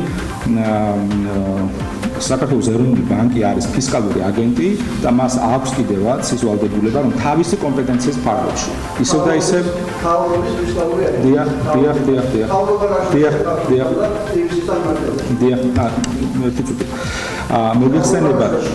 მოგეხსენებათ, რომ ამასთან დაკავშირებით ინიციატორი იყო მთავრობა და შემდეგ უკვე გარიგება ხდება ორ კერძო სამართლის სუბიექტ შორის, ორ ბიზნეს შორის. ეს არის ორი ბიზნეს სუბიექტი. ეგრეთ წოდებული ვალების განულებაზე პირველი კომენტარი საქართველოს ბანკის გენერალურმა დირექტორმა კახა კიკნაველიძემ გუშინ გააკეთა. ის უშუალოდ გარიგების დეტალების გაჟღერებისაგან მაინც თავს იკავებს. არ დაუსახელებია საქართველოს ბანკის რამდენ მომხმარებელს შეეხება ეს ცვლილება, ან რა პირობებით მიყიდის სასესხო პორტფელს საქართველოს ბანკი ქართულს. მან მხოლოდ ის აღნიშნა, რომ სიები ჯერჯერობით დაზუსტების პროცესშია, თუმცა განმარტა, რომ ვადაგადაცილებული მომხმარებლების დავალიანება ამ პროცესით მნიშვნელოვნად შემცირდება. ეს იყო ჩვენი მხრიდან, ანუ კომერციული ტრანზაქცია. მე დიდი იმედი მაქვს, რომ აი ამ ტრანზაქციის შემდეგ და ქართულ ჯგუფის ნაბიჯის შემდეგ მნიშვნელოვნად შემცირდება ვადაგადაცილებული მომხმარებლების დავალიანება. რაც შეეხება გარიგების დეტალებს, მათი დაანონსებისგან და დეტალებისგან თავს შევიკავებდი, ჯერ კიდევ ზუსტდება მთლიანი სიები, რომლებიც მოექცევა აი ამ ტრანზაქციის ნაწილში. საბოლოოდ 3 დეკემბერს იგეგმება, რომ ანუ დეტალური ხელშეკრულება გაფორმდეს ამ საკითხთან დაკავშირებით. ვერ გეტყვით, ანუ ჩვენი მხრიდან ჩვენ ანუ ჯერ კიდევ, როგორც გითხარით, ანუ ზუსტი სიები, მათ შორის შეზღუდული შესაძლებლობების მქონე პირების სიები, რომლებიც ჩვენ დღეს არ გაგვაჩნია, დაზუსტდება. დოლართან და ევროსთან მიმართებაში ლარის გაუფასურობის გავლენით საფთიაქო ქსელებში მედიკამენტების ნაწილი მხოლოდ 5-7%-ით არის გაძვირებული. BMG-თან ფარმაცევტული კომპანიების ასოციაციის ხელმძღვანელი ირინა ჭელიძე ამბობს, რომ ფარმაცევტული ბაზარი გვიან რეაგირებს ლარის მერყეობაზე და ძირითადად ფასებს ფარმაცევტული კომპანიები მარაგების ხარჯზე ინარჩუნებენ. ფარმაცევტული ბაზარი ყველაზე გვიან რეაგირებს ლარის კურსზე, გათვალისწინებით იმისა, რომ მას აქვს რაღაცა მარაგები ყველა მომწოდებელს და ყველა იმპორტიორს და რა თქმა უნდა გავლენას ახდენს და როდესაც ხშირად არის საუბარი, რომ წამალი გაძვირდა რა თქმა უნდა ლარზე, მაგრამ ჩვენ დამოკიდებული ვართ, რადგან 99% და 90% იწარმოება უცხოეთში და ჩვენ შემოგვაქვს, დამოკიდებული ვართ აუცილებლად ევროს და დოლარის კურსზე. რასაც უყურებთ, ეს არ უნდა აღემატებოდეს დაახლოებით 5-7%, თუ არ ვცდები, ისიც ზოგიერთ მედიკამენტზე, ალბათ რომელიც უბრალოდ კონკურენტი ვერ უძლებდა თავისი ფასიდან თვითღირებულებიდან გამომდინარე. საქართველოს რეგიონული განვითარების და ინფრასტრუქტურის სამინისტროს მუნიციპალური განვითარების ფონდი ქობულეთში მდინარე აჭყვას კალაპოტის რეაბილიტაციას იწყებს. უწყებაში განმარტავენ, რომ აჭყვაზე ქალაქის წყალდიდობისაგან დაცვის მიზნით 70-იან წლებში აშენდა წყალსაგები არხი, რომელიც დღევანდელი მდგომარეობით ავარიულია და ვერ უზრუნველყოფს შესაბამის გატარებას, რაც ქალაქის გარკვეული ტერიტორიების მოსახლეობისა და საკარმიდამო ნაკვეთების დატბორვას იწვევს. სარეაბილიტაციო პროექტი კი ითვალისწინებს აჭყვის კალაპოტის და არსებული წყალსაგების მარაგები არხის რეაბილიტაციას, რის შემდეგაც პრობლემა სრულად უნდა მოგვარდეს. ამ დროისათვის დეტალური საპროექტო სახარჯთაღრიცხვა დოკუმენტაციის მომზადება და სარეაბილიტაციო სამუშაოების დაწყება 2019 წლის გაზაფხულზეა დაანონსებული. პროექტი ევროპის საინვესტიციო ბანკის დაფინანსებით განხორციელდება. ლიტვის მთავრობის პროექტით ფრეზეთში 11.6 კილოვატ-საათი სიმძლავრის მზის ენერგიაზე მომუშავე ფოტოვოლტაიკური სისტემა დამონტაჟდა, რომლითაც დასახლების 2 საჯარო დანიშნულების შენობა, მათ შორის საბავშვო ბაღი ამ სისტემის მიერ ელექტროენერგიას მიიღებენ. ფრეზეთში 1000 მოსახლე ცხოვრობს, ერთ სახლში საშუალოდ ზამთრის პერიოდში 200 კილოვატ-საათ ელექტროენერგიას მოიხმარენ, 74 სახლში საერთოდ არ მოიხმარენ ელექტროენერგიას და წინასწარი შეფასებით ეს დანადგარი მნიშვნელოვნად დაეხმარება რეგიონს. ლიტვის მთავრობის დიდი დახმარებით შედგა ენერგოეფექტურობის პირველი პროექტი. ჩვენ გავხსენით ფოტოვოლტაიკური სისტემები, ეს არის ეგრეთ წოდებული მზის პანელები, რომლებიც მზის ენერგიას გარდაქმნის ელექტროენერგიად და უფასოდ მიაწვდის ამ დასახლებაში არსებულ საბავშვო ბაღს და სხვა საზოგადოებრივ ობიექტებს. ეს არის ძალიან მნიშვნელოვანი პროექტი, რომელსაც აქვს ორი მახასიათებელი. ერთი ეს არის მწვანე ენერგია, ახალი ტექნოლოგია, უახლესი ევროპული სტანდარტებით განხორციელებული პროექტი და მეორე ეს არის სოციალური პროექტი, იმიტომ რომ ეს არის ელექტროენერგია, რომელიც უსასყიდლოდ მიეწოდება ამ დასახლებას. პარლამენტის დარგობრივი ეკონომიკის კომიტეტის თავმჯდომარე რომან კაკულია ბინის გაქირავების 5%-იანი გადასახადის გაუქმებას მხარს უჭერს. პარლამენტში საკანონმდებლო ინიციატივა ევროპული საქართველოს წევრმა დააყენა. ინიციატივის შესახებ საკომიტეტო მოსმენებია დაგეგმილი. კანონპროექტის მიღების შემთხვევაში ფიზიკურ პირებს, რომლებიც საკუთარ უძრავ ქონებას აქირავებენ და წლის განმავლობაში 30,000 ლარზე ნაკლებ შემოსავალს იღებენ, აღარ მოუწევთ 5%-იანი გადასახადის გადახდა. კაკულია ამბობს, რომ ინიციატივის მხარდაჭერა მისი პირადი პოზიცია და კომიტეტის უმრავლესობის მოსაზრება საკომიტეტო მოსმენისას გამოიკვეთება.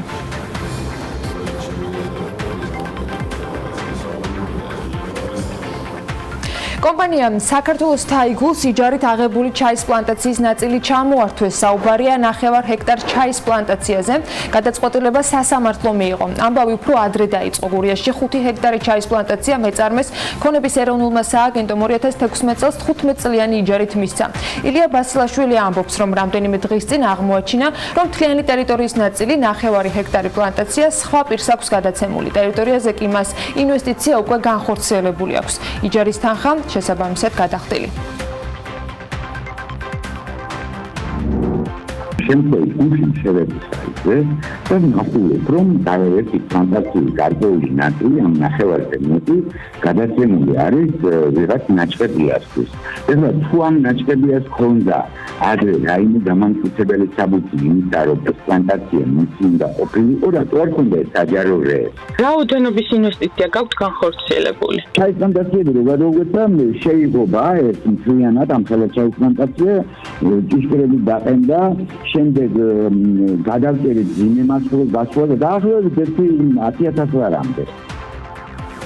იჯარით გაცემული მიწის ნაწილის ჩამორთმევას ადასტურებენ ეკონომიკის სამინისტროს სახელმწიფო ქონების ეროვნულ სააგენტოშიც, სადაც თავის დროზე მიწა საქართველოს თაიგულს გადასცეს. უწყებაში ამბობენ, რომ დაურეგისტრირებელი მიწის გადაცემა კომპანიამ თავად მოითხოვა, რის შემდეგაც დაიწყო კანონით დადგენილი პროცედურები. დაიწყო საქმის წარმოება, რომლის ფარგლებშიც მიწის ნაკვეთთან დაკავშირებული ინფორმაციის სხვადასხვა უწყებებიდან გამოთხოვა მოხდა. მათ შორის გადამოწმდა საჯარო რეესტრის ეროვნული სააგენტოს მონაცემებიც, რომლის მიხედვითაც მიწის ნაკვეთები არ იყო კერძო პირის მფლობელობაში და განეკუთვნებოდა სახელმწიფოს საკუთრებაში არსებულ მიწებს, ჯერ კიდევ გაუცხვისებელ ტერიტორიებს. თუმცა მოგვიანებით ამ მიწის ნაკვეთზე საკუთრების უფლების რეგისტრაციის მიზნით სასამართლოს კერძო პირმა მიმართა, რომელიც უძრავი ქონების გაიჯარებამდე საჯარო რეესტრში მესაკუთრედ არ ფიქსირდებოდა.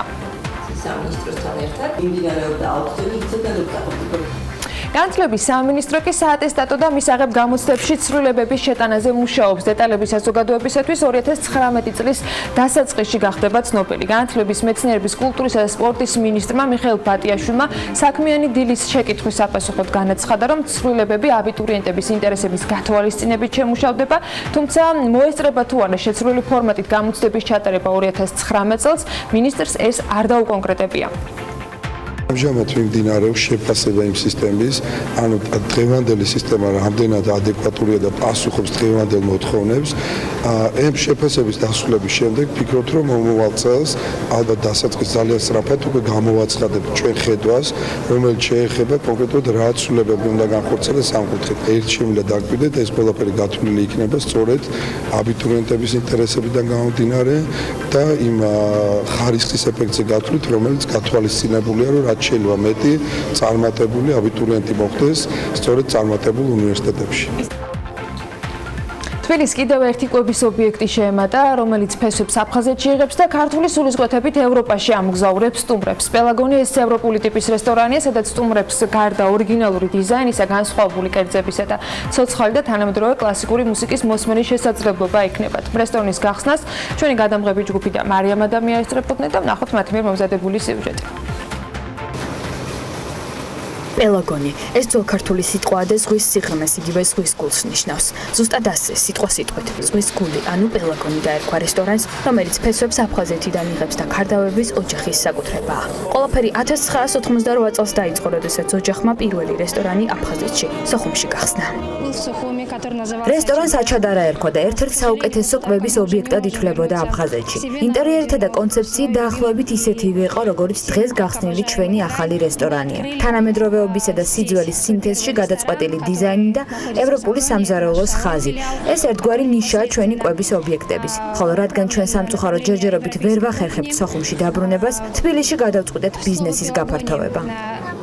სოხუმში აჩადარამ პოპულარობა მალევე მოიპოვა, მაგრამ შემდეგ იყო ომი და ისტორიაც შეწყდა, თუმცა დროებით. რადგან მართალია ოჯახს აფხაზეთის დატოვება მოუწია, მაგრამ ისინი არ გაჩერდნენ და კიდევ უფრო დიდი გამოცდილების დაგროვების შედეგად საქმიანობა თბილისში გააგრძელეს.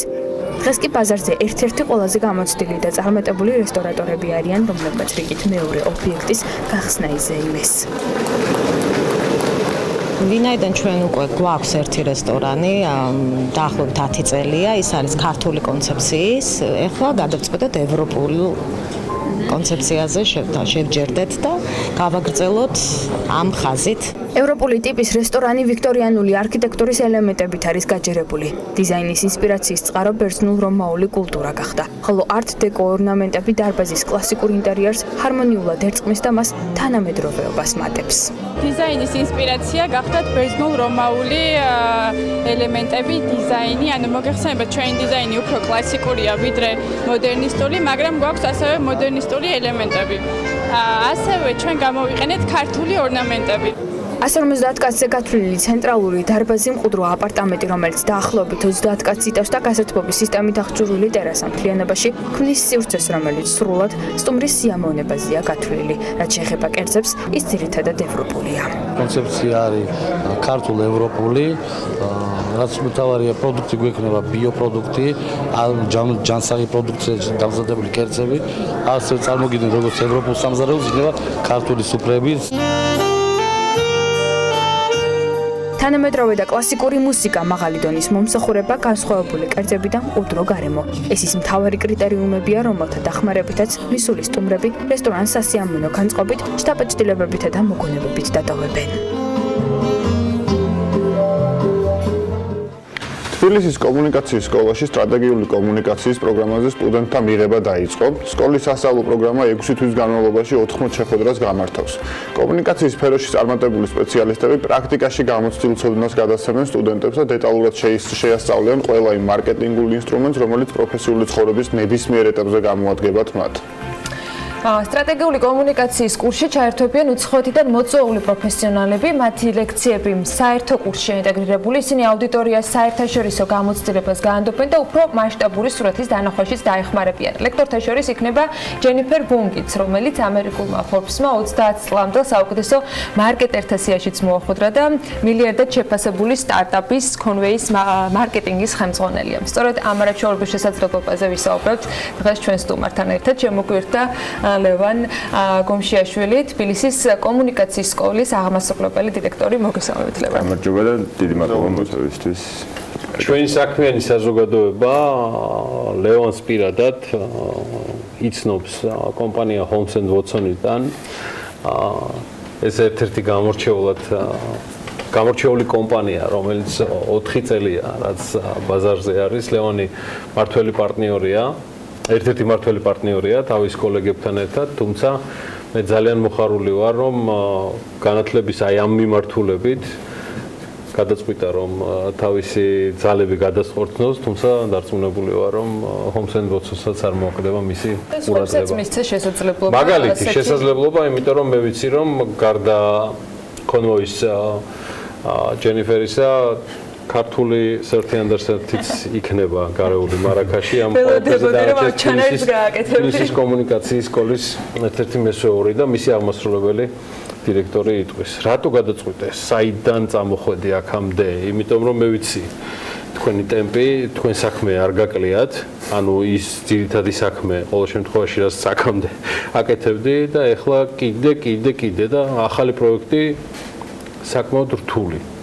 ჩვენ ორთავებიცით განათლებაში არსებული ვითარება. ნამდვილად ძალიან რთული პროექტია, მუშაობთ უკვე 1 წელია ამ პროექტზე და ამ 1 წლის განმავლობაში რაღაც იმ წარმატებას მივახციეთ, სადაც შეგვიძლია ჩვენ თვითონ ვთქვათ, რომ აბსოლუტურად კმაყოფილი ვართ იმ კურსით და იმ ადამიანებით, რომლებიც ამ კურსში არიან ჩართულები, ამ პროგრამაში არიან ჩართულები. სიმართლე გითხრათ, ჩემი პირადი მონდომებიდან წამოვიდა ეს ყველაფერი იმ კუთხით, რომ ადამიანს ყოველთვის სჭირდება რაღაც განვითარება და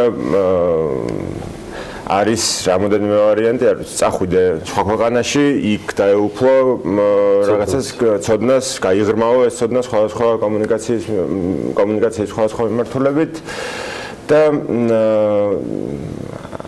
საბოლოო ჯამში იყო იდეა, რომ მოდი საქართველოში გავაკეთოთ ისეთი executive education კურსი, ისეთი პროფესიული სიღრმისეული განათლება, რომელიც ასეთ მსურველებს წასვლა რო აღარ მოუწევს პრინციპში, ხო? კი ბატონო. აქეთ ჩამოდიან და მათ შორის ამ ეტაპზე ჯერჯერობით ჩამოვლენ მარტო სპიკერები და ლექტორები, მაგრამ რაღაცა ძალიან საინტერესო კომბინირებული ფორმა. მე მგონი ყველაფერით მეტყობა, რომ მე და ლევანს ამ თემაზე ნასაუბრები ვაქვს, მაგრამ არ მინდა მხოლოდ ჩემგან იყოს, იმიტომ რომ ამას მომავალში გავაკეთებ. მინდა ლევანმა თქვას, რითია თბილისის კომუნიკაციების სკოლა გამორჩეული? რა იქნება თქვენი კონკურენტული უპირატესობა და საბაზო განათლება უნდა იყოს, რა პროფესიის უნდა იყოს ადამიანი, ვის შეუძლია რომ ის კურსი აითვისოს, ვინც იქ მოხვდება, იმიტომ რომ საჭიროა თუ არა წინასწარ რაღაცა ამ მიმართულებით ამ პროფესიულად კონდეს პრაქტიკა, ან სხვა განათლება კონდეს მიღებული, თუ შეიძლება რომ ეს იყოს სტარტი. ესე იგი დავიწყებ იქიდან, როგორ ავაგეთ კურსი ავაგეთ, რაღაც დავაფუძნეთ კათედრულ მეთოდზე და ვთქვით, რომ მოდი ყველა ადამიანი, ყველა ის ლექტორი, რომელიც თავის მოდულს წაიკითხავს, ეს მოდულები იყოს ერთმანეთთან რაღაც ლოგიკურ თანწყობაში და ყველა ლექტორმა იცოდეს მისი კოლეგა რას კითხულობს ამა თუ იმ ლექციაზე, რომ იმაზე დააშენოს. ეს ერთი, ასევე ძალიან თავიდანვე მიზანი იყო, რომ ჩამოგვეყანა ისეთი ადამიანები, რომლებიც ამ პროგრამაში ჩაშენებულ ლექციებს აიკითხავდნენ. ჯენიფერი ახსენეს, ჯენიფერი მაგალითად unicorn სტარტაპი არის კონვოი, რომელიც მილიარდზე მეტად არის შეფასებული სტარტაპის პერიოდში და არის პლატფორმა გადაზიდვებისთვის, ხო? ის პლატფორმა, სადაც შეიძლება სადაც მარკეტინგის დირექტორს B2B და B2C სამყაროებთან ორივესთან აქვს აქტიური კონტაქტი. შესაბამისად, ჩვენ ჯენიფერი ამაზე ისაუბრებს და სხვა სპიკერები რაღაც თავისი კონკრეტული მიმართულებების, თუმცა ეს ყველაფერი იქნება იმ 8 მოდულთაგან, რომელიც ამ 240 საათის განმავლობაში გვექნება სტრატეგიული კომუნიკაციის პროგრამაში ჩაშენებული და არ იქნება რაღაც ცალკე მდგომი, რომ მოყვეს უბრალოდ, რომ აი მე ესეთი გამოცდილება მაქვს. ვისთვის არის ალბათ დამწყები ეტაპზე მყოფი ადამიანების ნამდვილად არ არის გამომდინარე იქიდან, რომ ვიწყებთ არ არის საბაზისო დაწყება ამ კურსის იმის მიუხედავად, რომ ნათიასვანიძე კითხულობს შესავალს მარკეტინგში, მაგალითად ეს შესავალი მარკეტინგში არის იმის რომ რაღაც გადავიაზროთ ყველაფერი რაც უკვე ვიცით. ყველა ის მოდული რაც ამის შემდეგ მოდის მისთვის აუცილებელია რაღაც გამოცდილება, რომელიც უკვე აქვს ადამიანს, თუმცა არ არის ეს აუცილებელი, რომ იყოს მარკეტინგის მიმართულებით, მხოლოდ გუშინ, როგორც Forbes-ის დაიწერა, გუშინ დაილონჩა ეს სკოლა და უმეტესობა რაც მე უცებ გადავხედე განაცხადების, რომელიც უკვე შემოსულია, არის ბიზნესის ფლობელებისგან. ასევე მარკეტერები არიან ამ სიაში, ჩვენ წარმოვიდგენია, რომ მარკეტინგთან მონათესავე product development შეიძლება იყოს ეს ან customer experience ყველა მიმართულებით, რომელიც მარკეტინგთან რაღაც შეხებაში არის. ანუ შემოფარგლული არ არის მხოლოდ მარკეტინგით, უბრალოდ გამოცდილება არის იქამდე საჭირო, რომ ადამიანს კონდეს მოსწავლე. საინტერესო არის ჩემთვის სპიკერების საქმეც, რამდენი სპიკერი იქნება და როგორ არის გადანაწილებული ქართველების და უცხოელების კვოტა ამ შემთხვევაში რა. ეს რაოდენობა თავის თავზე ირგებს უკვე რაღაცებს და ყავს 7 გვაქვს 7 მოდული და ყავს 7 ქართველი სპიკერი. მერვე მოდული არის decision making-ი, რომელშიც ჩვენ მოვიწევთ 10 მსხვილი ქართული კომპანიიდან მის ლიდერებს, რომლებიც გაგვესაუბრებიან იმაზე, როგორ იღებენ თვითონ გადაწყვეტილებებს, რა არის მათი გადაწყვეტილებების მიღების პროცესი. რაც ძალიან საინტერესო უნდა იყოს. იმ 7 ადამიანსაც შეეხება ქართული top 30 under 30 ახსენეს და არის ერთ-ერთი მაგალითად გაგადარსალია, სააგენტო Redberry-ის თანამფუძნებელი. ყავს 7 ქართველი ლექტორი, ყველა თქვენს რომ ამ სტუდიაში რომ ჯდა არა. და ყავს 3 უცხოელი სტუმარი, რომელიც ჩამოდის, თუმცა პროგრამის განმავლობაში აბსოლუტურად შესაძლებელია, რომ შემოგვიერთდება არა ჩამოსვლით ამ მომენტისთვის, თუმცა ძალიან საინტერესო სხვა უცხოელი სპიკერებიც, რომლებიც გაგვიზიარებენ თავისი. დროში როგორ არის გაწერილი და ადამიანები, რომლებიც დაინტერესებულები არიან, კითხვას ბოლოს რომ დაუსვამთ, რომ რა მიიღეთ, რა პასუხი გინდათ, რომ მათგან მიიღოთ თქვენ? ამაზე მას თელი ფილოსოფია აქვს და ეხლა მოусმინეთ ლევანს. ესე იგი რა გვინდა რომ მიიღონ ბოლოს არის ინსტრუმენტები, თულები, რომელიც რაღაც ჩიტ-შიტი საბოლოო ჯამში, რომელიც ადამიანს ექნება ამ კურსის დამთავრების შემდეგ, ამ პროგრამის დამთავრების შემდეგ. რას გულისხმობ ჩიტ-შიტში? არის უამრავი უახლესი ინსტრუმენტი, რომელიც მარტივად, უფრო იაფად უფრო ეფექტურად გააკეთებინებს მარკეტერებს. შეგვიძლია რომ კონდეს ჩვენს მოხმარების არეალში. ჩვენთვის რაც მთავარი არის ეს პლატფორმა, რომელიც ლოგიკური თანმიმდევრული განათლებით გადასცემს ზუსტად რაღაც იმ თულებს, რომელიც ამ პროფესიონალებს აუცილებლად გამოადგებათ დაწყებული, არ ვიცი, ყველაზე მარტივით რომ დავიწყოთ buyer personas ჩამოყალიბებიდან დამთავრებული e-commerce-ში sales funnel-ი როგორ უნდა ავაწყოთ ტექნიკურად. ანუ ეს ძალიან მნიშვნელოვანია ჩვენთვის, რომ ყველა ის ადამიანი, რომელიც ამ პროგრამას გაივლის, hands-on იყოს, ანუ თავიდან ბოლომდე თვითონ ტექნიკურად ესმოდეს, რა როგორანაირად კეთდება და არა უბრალოდ ისე რომ მოდი აი ამ დეპარტამენტს მიუცეთ ეს და ისინი მოვლიან. პროდუქტის ინოვაცია არის ერთ-ერთი ნაწილი, ერთ-ერთი მოდული, რომელიც გიორგი მირზიკაშვილს მიყავს. თულები, რომელიც მაგალითად product innovation-ში გვექნება, არის როგორ უნდა დავხვეწოთ პროდუქტი, მისი პოზიციონირება, როგორ უნდა მივხვდეთ life cycle-ის რა მომენტში დგას და რა თულები უნდა გამოვიყენოთ ამისთვის. შესაბამისად, საბოლოო ჯამში, როდესაც ადამიანი აქედან ამ პროგრამას დაამთავრებს და იმიტომ რომ დავწუნდეთ რომ წარმატებით დაამთავრებს გვაქვს 2 გამოცდა შუაში და ბოლოში. ბოლო არის თეზისური დიდი გამოცდა, რომელიც გვინდა რომ აუცილებელია რომ ყველა ადამიანმა, რომელიც იქნება ამ პროგრამაზე გაიაროს, შესაბამისად დარწმუნებულები ვიყოთ იმ ხარისხში, რა ხარისხითაც ჩვენ გვინდა რომ გადავცეთ ეს თულები და როგორ მივიღებთ გარანტიებს, რომ მომავალშიც გააგრძელებთ ახალი კურსების გაკეთებას. ნამდვილად, სულ ერთი ერთადერთი შესაძლებლობაა, როგორ შეიძლება რაღაც გააგრძელოთ ჩემი აზრით მით უმეტეს ამიმართულებით რა. ან აკეთებ უაღრესად მაღალი ხარისხის და დიდი რაღაც dedication-ით იმას რაც არის ეს წამოწყება, ან აუცილებლად მოხდება, იმიტომ რომ ბაზარზე ძალიან ბევრი სხვა შემოთავაზებაა. ბრავადებია. 15 იანვარს გვექნება პირველი კლასი.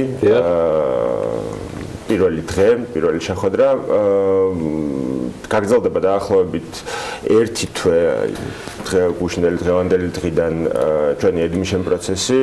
და დაინტერესებულებმა როგორ უნდა მოგაგნონ? დაინტერესებულებმა ყველანაირად როგორც ყველგან შეუძლიათ რომ ნახონ ჩვენზე ინფორმაცია comschool.g არის ჩვენი ვებგვერდი, სადაც დეტალურად შეუძლიათ ჩვენზე ინფორმაციას გაეცნონ და ყველა სოციალური ქსელით ან ყველა საკონტაქტო ინფორმაცია უკვე ვებგვერდზე არის. მოდი ვნახოთ ალბათ წლის ბოლომდე როგორ წავა ეს ამბავი, მით უმეტეს რომ ძველი ახალი წლის შემდეგ უკვე დაისტარტება თბილისის კომუნიკაციის სკოლის პირველი კურსი მხოლოდ ამ სკოლის აღმასრულებელი დირექტორი ლევან გომშიაშვილი ვსტუმრობდა ამ თემაზე კიდევ ბევრჯერ და ბევრს მოგიყვებით და წარმატებებს ვსურვებთ თბილისის კომუნიკაციის სკოლას გამორჩეულად გვჭირდება ხარისხიანი განათლება და მე დარწმუნებული ვარ არათუ ფერხულში, იმიტომ რომ საფერხულო საქმე ამ მიმართულებით არ აქვს განათლებას გულისხმობ, არამედ რაღაც ის სრულად სხვას მისცემს დასაბამს, იმიტომ რომ სუპერუნარიანი ხალხის დაფუძნებულია და მე დარწმუნებული ვარ ამ სკოლის წარმატებაში. რეკლამაზე გავიდეთ და სულ მალე დაგიბრუნდებით, სტუმარს გავაცილებთ და უკვე შემდეგი თემით. ამინდის პროგნოზის სპონსორია SEU Development.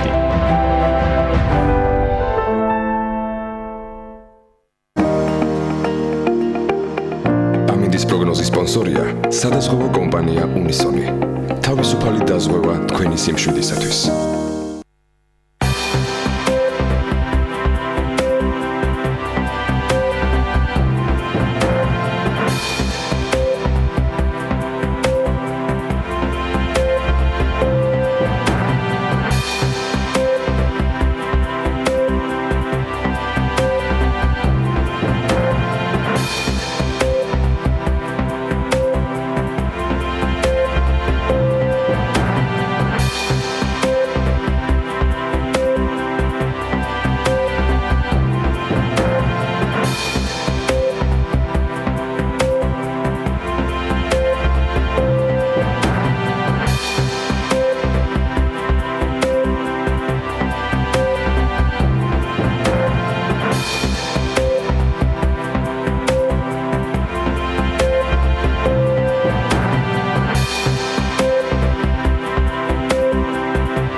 ამინდის პროგნოზის სპონსორია SEU Development.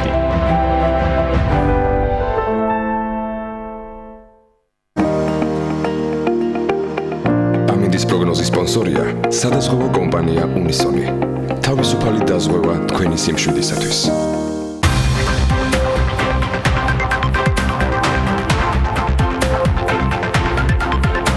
განსაკუთრებული დღეა შავი პარასკევის პირობით, თორე ისე ბევრისთვისაც ძალიან ფერადია. ერთადერთი დღე წელიწადში, როცა კომპანიები ყველაზე ხელსაყრელ ფასებს მომხმარებლებს სწორედ ამ დღეს თავაზობენ. ამ დღესთვის მთელ დანარჩენ მსოფლიოსთან ერთად, რა თქმა უნდა, საქართველოს განსაკუთრებულ მზადებაშია. საქმიანმა დილამ ტექნიკის მაღაზიათა ქსელს სუმერს მიაკითხა, რა შეთავაზებები აქვს კომპანიას თავისი მომხმარებლებისათვის, ამას უკვე ანუკა ჯოხაძე მოგვიყვება. 23, 24 და 25 ნოემბერს ზუმერული ფასები კიდევ უფრო შესამჩნევი გახდება. შავი პარასკევისთვის მზადება მაღაზიათა ქსელში უკვე აქტიურად მიმდინარეობს. საგანგებოდ ამ დღისთვის მომხმარებლები სმარტფონების მრავალფეროვან ასორტიმენტზე განსაკუთრებული ფასდაკლებებით ისარგებლებენ. Black Friday-ის შეთავაზებების ფარგლებში საუკეთესო შეთავაზება iPhone 8-ზე გვექნება. ეს მოდელი ამჟამად ღირს 1999 ლარი, ხოლო Black Friday-ის შეთავაზებების ფარგლებში გაიყიდება 1799 ლარად. პრემიუმ კატეგორიის smartphone-ებზე გვაქვს ასევე შეთავაზება Huawei P20 სერიებზე. ეს არის P20 Pro და Huawei P20. ამ მოდელებზეც 300 ლარამდე ფასდაკლება არის. Smartphone-ებთან ერთად ფასდაკლებული ფასი დაწეს და უსადენო ყურსასმენებზეც, რომელიც როგორც მაღაზიაში ამბობენ, განსაკუთრებული პოპულარობით ახალგაზრდებში სარგებლობს. თუმცა ეს ყველაფერი არ არის, სიახლეებია გეიმინგის მოყვარულებისთვისაც. გავითვალისწინეთ, რა თანამედროვე ახალგაზრდების მოთხოვნები დღესდღეობით ძალიან ტრენდულია, ლამაზი და ფერადფერადი ყურსასმენები. შესაბამისად, ჩვენ გვაქვს ამ ურბანის ამ ძალიან ლამაზ ყურსასმენებზე, რომელიც არის უსადენო ყურსასმენები, გვაქვს 40% ფასდაკლება და მომხმარებელს შეუძლია სრულად 79 ლარად შეიძინოს ეს ყურსასმენი 3 დღის განმავლობაში. არ შემოვიფარგლეთ ამ შეთავაზებებით და გეიმერებს და ფეხბურთის მოყვარულებსაც არ დავწყვიტეთ გული. შესაბამისად, ეს არის PlayStation-ის უახლესი თამაში FIFA 2019 და Black Friday-ის ფარგლებში აღნიშნული თამაში გაიყიდება 159 ლარად. ტექნიკის მაღაზიათა ქსელი ზუმერი ქართულ ბაზარს თავის პროდუქციას უკვე 9 წელია სთავაზობს. შავ პარასკევს კი მომხმარებლებისთვის უკვე მეორე წელია აცხადებს. შავი პარასკევის დილას ეთომერებაშვილთან ერთად ზუმერის მარკეტინგის დეპარტამენტის უფროსთან ერთად ვაგრძელებთ. ეთო მოგესალმებით. აგენაღლებათ. თქვით იქ როგორი Black Friday-ია, სხვა დეტალებს არ ვიტყვი რა. აი, მე დავსვამ კითხვას, რომელიც ხარ ჩვენ მოყვარს პირველი გავშტევთ. ეს ფასდაკლებები ქართული ფასდაკლებებია თუ რეალური ფასდაკლებებია? დილა მშვიდობის. მოგესალმებით კიდევ ერთხელ.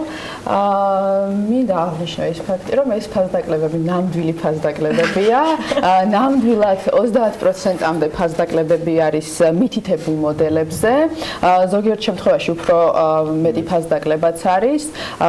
რეალურად ჩვენთან კომპანიაში, როდესაც გადავწყვეტ ხოლმე რაღაცა აქციის გაკეთებას, შეთავაზებების გაკეთებას, ყოველთვის ვითვალისწინებთ მომხმარებლის მოთხოვნებს, რა მოთხოვნები აქვთ მათ, რა მოდელზე არის განსაკუთრებული მოთხოვნა და რეალურად ვცდილობთ, რომ მათ ღირებული შეთავაზება მივცეთ. ეს მეკითხავ, რის მიხედვით არჩევთ მოდელებს, იმიტომ რომ ფაქტი არის, რომ განსაკუთრებულად არის ამორჩეული რიგი შემთხვევები, როცა განსაკუთრებული ფასდაკლება მოქმედებს, არ არის თქვა ტექნიკურად გადათვლილი რაღაცა მიმართულება. ჩვენთვის ძალიან მნიშვნელოვანია ის, რომ მომხმარებელი დარჩეს რეალურად კმაყოფილი. ანუ აქცია არ იყოს აქციისთვის, რომ მოდი გავაკეთოთ რაღაცა აქცია, ძალიან ისეთი ხმაურიანი თვალის მომჭრელი, მაგრამ რეალურად ამით ვერ ისარგებლოს ბევრმა მომხმარებელმა და მათი ლოიალურობის დონე არ იქნეს გაზრდილი. ან ჩვენთვის ძალიან მნიშვნელოვანია ის ფაქტი, რომ ჩვენი მომხმარებელი იყოს კმაყოფილი, რეალური სარგებელი ნახონ ამ აქციით იქნება თუ ფასდაკლებით, რადგან ეს ის მომხმარებელია, რომელიც მინიმუმ 1 წლის მერე ისევ შენთან უბრუნდება და ცალსახად ლოიალურია, ხო ის? კი. ტექნიკას ახასიათებს. ეს ფასდაკლები ტექნიკის ნებისმიერი მიმართულებით არის, ანუ ყველა სექტორს მოიცავს, რაც მაღაზიაში არის თუ ვეცადეთ, რომ ყველა მიმართულებიდან ამოგვეღო ისეთი კარგი შეთავაზება. როგორც ვთქვი, ძირითადი მასა მაინც smartphone-ებზე მოდის. ყველა ბრენდზე არის აბსოლუტურად ყველა ბრენდიდან არის ამოღებული მოდელები, მაგალითად Huawei-ის თითქმის მთელ ასორტიმენტს დააკლდა ფასი და თან საკმაოდ ისეთი ხმაურიანი ფასდაკლება არის, ანუ საშუალო ანუ საშუალო საფასო კატეგორიაში 100 ლარი აკლდება ტელეფონს, რაც საკმაოდ დიდი პროცენტია, კი, საკმაოდ დიდი პროცენტია. ასევე არის Xiaomi-ის მოდელებზეც არის ერთ-ერთი უახლესი მოდელი არის Mirua Lite, რომელიც 759 ლარად გაიყიდება ამ Black Friday-ის აქციის ფარგლებში. დღეს ხვალდაზე, ანუ კვირის ჩათვლით არის ეს ფასდაკლება. პირიქით, მარტო პარასკევი არ არის. არა, იმიტომ რომ გავითვალისწინეთ რა დღევანდელი დღე, რომელიც დღესასწაულია ასევე, აქვე ვისარგებლებ და მიმლოცავ. ჩვენს მაყურებელს. მან გამომდინარე მანდედან შეიძლება მათი დღის გეგმები ცოტა სხვა ყოფილიყო, არ დავამატეთ შაბათის. მოუწევთ გათვალისწინება იმის, რომ რიგ შემთხვევებში მოთხოვნა ზოგჯერ ისეთი მაღალია, რომ შეიძლება მარაგები არ იყოს გათვლილი ყველაფერზე. დღეს ხვალ თუ ზექს, როდის შეიძლება და რომელ ფილიალებში თუ ყველა თლიანი ზუმერის ყველა ფილიალში, 17-ვე ფილიალში მოქმედებს საქართველოს ყველა იმ ქალაქში, სადაც გვაქვს ჩვენი ფილიალი. მარაგებთან დაკავშირებით საკმაოდ ადრე დავიწყეთ ამასთან დაკავშირებით მზადება, ვართ მზად. თუმცა თუ რამე განსაკუთრებული მოთხოვნა შეიქმნა კონკრეტულ მოდელზე, ის იმას არ ნიშნავს, რომ მომხმარებელი ვერ ისარგებლებს ამ აქციით, მაგრამ ჩვენთან მარაგების შესაძლებელი პრობლემა არ არის.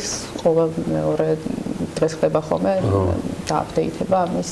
ასე რომ მომხმარებელს შეუძლია კი, თანაარჩეულებრივი არჩევანი. მაგრამ ეს ყველაფერი არ იქნება საახალოთაც ველოდებით ხო რაღაცებს? რა თქმა უნდა. მე მართლა მაინტერესებს და მინდა როგორც პროფესიონალ მარკეტოლოგი კითხო, არის თუ არა ჯამში Black Friday, ეგრეთ წოდებული სტარტი სეზონური ფასდაკლებებისა, რომელიც ჯამში რამდენი გამოდის? თვენახევარი, ხო? ხეშად. თვენახევარი. თვენახევარი, ზოგჯერ მეტიც გრძელდება. ანუ როგორ არის ეს აპრობირებული? ამ შემთხვევაში ის რაც თქვა დანერგეთ თქვენ და თქვენმა კოლეგებმა Zoom-ერში, მაგრამ ასევე სოფლიოს სხვა ქვეყნებში. კი ბატონო, ეს არის ერთგვარი რეპეტიცია. მაინც ხო ეს გახურება. რეპეტიცია. შესავალი საფასდაკლებების ფასდაკლებებისკენ, კი. ამიტომ რაღაც სექტემბერი არის ერთი დიდი სეზონი გაყიდვების, მერე მოდის ცოტა სიმშვიდის პერიოდი და მერე შედიხარ ყველაზე აქტიურ გაყიდვების სეზონზე და ეს არის მართლა რეპეტიცია სახალწლო ესეც ფასდაკლებებისთვის, თუმცა მე ჩვენს მომხმარებელს შემიძლია დარწმუნებით ვუთხრა, რომ ჩვენთან ყოველთვის ზუმერული ფასებია, ანუ ყველაზე საუკეთესო ფასი ტექნიკაზე და დარწმუნებულები უნდა იყვნენ იმაში ყოველთვის, რომ როდესაც ვპირდებით რაღაც კონკრეტულ შეთავაზებას, იმ წუთას ყველაზე კარგ და ხელსაყრელ ფასად შეიძენენ. ეს ჩვენი ფასდაკლებები ხა მე ამ ყველაფერს იმდენად მასშტაბურია ამ Black Friday-ის ყველაფერს ამ წუთას ვერ მოვყვები. შეუძლია ჩვენს მომხმარებელს ნახოს Zoom-ერის განახლებულ საიტზე. მაგ არის სპეციალური გვერდი გაკეთებული და ნახავენ. ისიც მინდა აღვნიშნო, რომ სულ ცოტა ხნის წინ შევცვალეთ ანუ თანამედროვე ახალი ვებგვერდი გახდა? კი ბატონო, კი, გამოვცვალეთ. ესე იგი ონლაინ ყიდვაც, ნახე?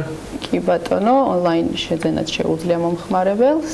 Black Friday იმათ არის ბეჯებად, ნახე? ანუ არჩევანზე აქედანვე არის შეგვიძლია. ანუ მომხმარებელზე ორიენტირებულია ეს ვებგვერდი, რომ მაქსიმალურად კომფორტულად და ადვილად იპოვონ მათთვის სასურველი სმარტფონი იქნება თუ ნებისმიერი ტექნიკა. ძალიან მაგარია. ეთო წარმატებები Zoom-ers და ახალწლამდე ვიცი, თქვენი მოუსვენარი და დაუდგომელი ხასიათი კიდევ ბევრჯერ გიხილავთ. ეთო მერაბაშვილი, Zoom-eris მარკეტინგის დეპარტამენტის უფროსი, მასთან ერთად საუბრობდით Black Friday-ზე, ნუ შეგეშინდებათ, შავი პარასკევი არის ამ შემთხვევაში ძალიან მაგარი. ტურინიდან დაბრუნებული. ვიკითხე იქ, სოჩოვის დაიწყო ხუთშაბათ საღამოს. რომ მეთქი რა მოხდება აი ამ 3 დღის განმავლობაში, არც მეტი არც ნაკლები, პირდაპირ ყველანი იცახიან, რომ ამ 3 დღის განმავლობაში ელოდებიან მილიარდ ევროზე მეტ გაყიდვებს. და შემოსავალს ოღონდ ხო შეიძლება ვიღაცასთან აი თქვა შეხვიდე და სათამაშოების მაღაზიაში ჩემი ჩულების გადამკიდე იმათმა თქვას რომ 9 მილიარდი. არა, ყველა წასახად ამ ტრადიცია არის ამ პერიოდში რომ Black Friday-ის პერიოდში მილიარდი ევრო არის ყველაზე ნაკლები. კი, რასაც ივაჭრებს ამ შემთხვევაში ჩვენ მაგას მოვესწრებთ. მე პირობას გაძლევ ამას. კარგი, ჩვენ გავალთ ახლა რეკლამაზე, გავაცილებთ ეთოს და სულ მალე დაგიბრუნდებით წარმატებების Zoom-ers.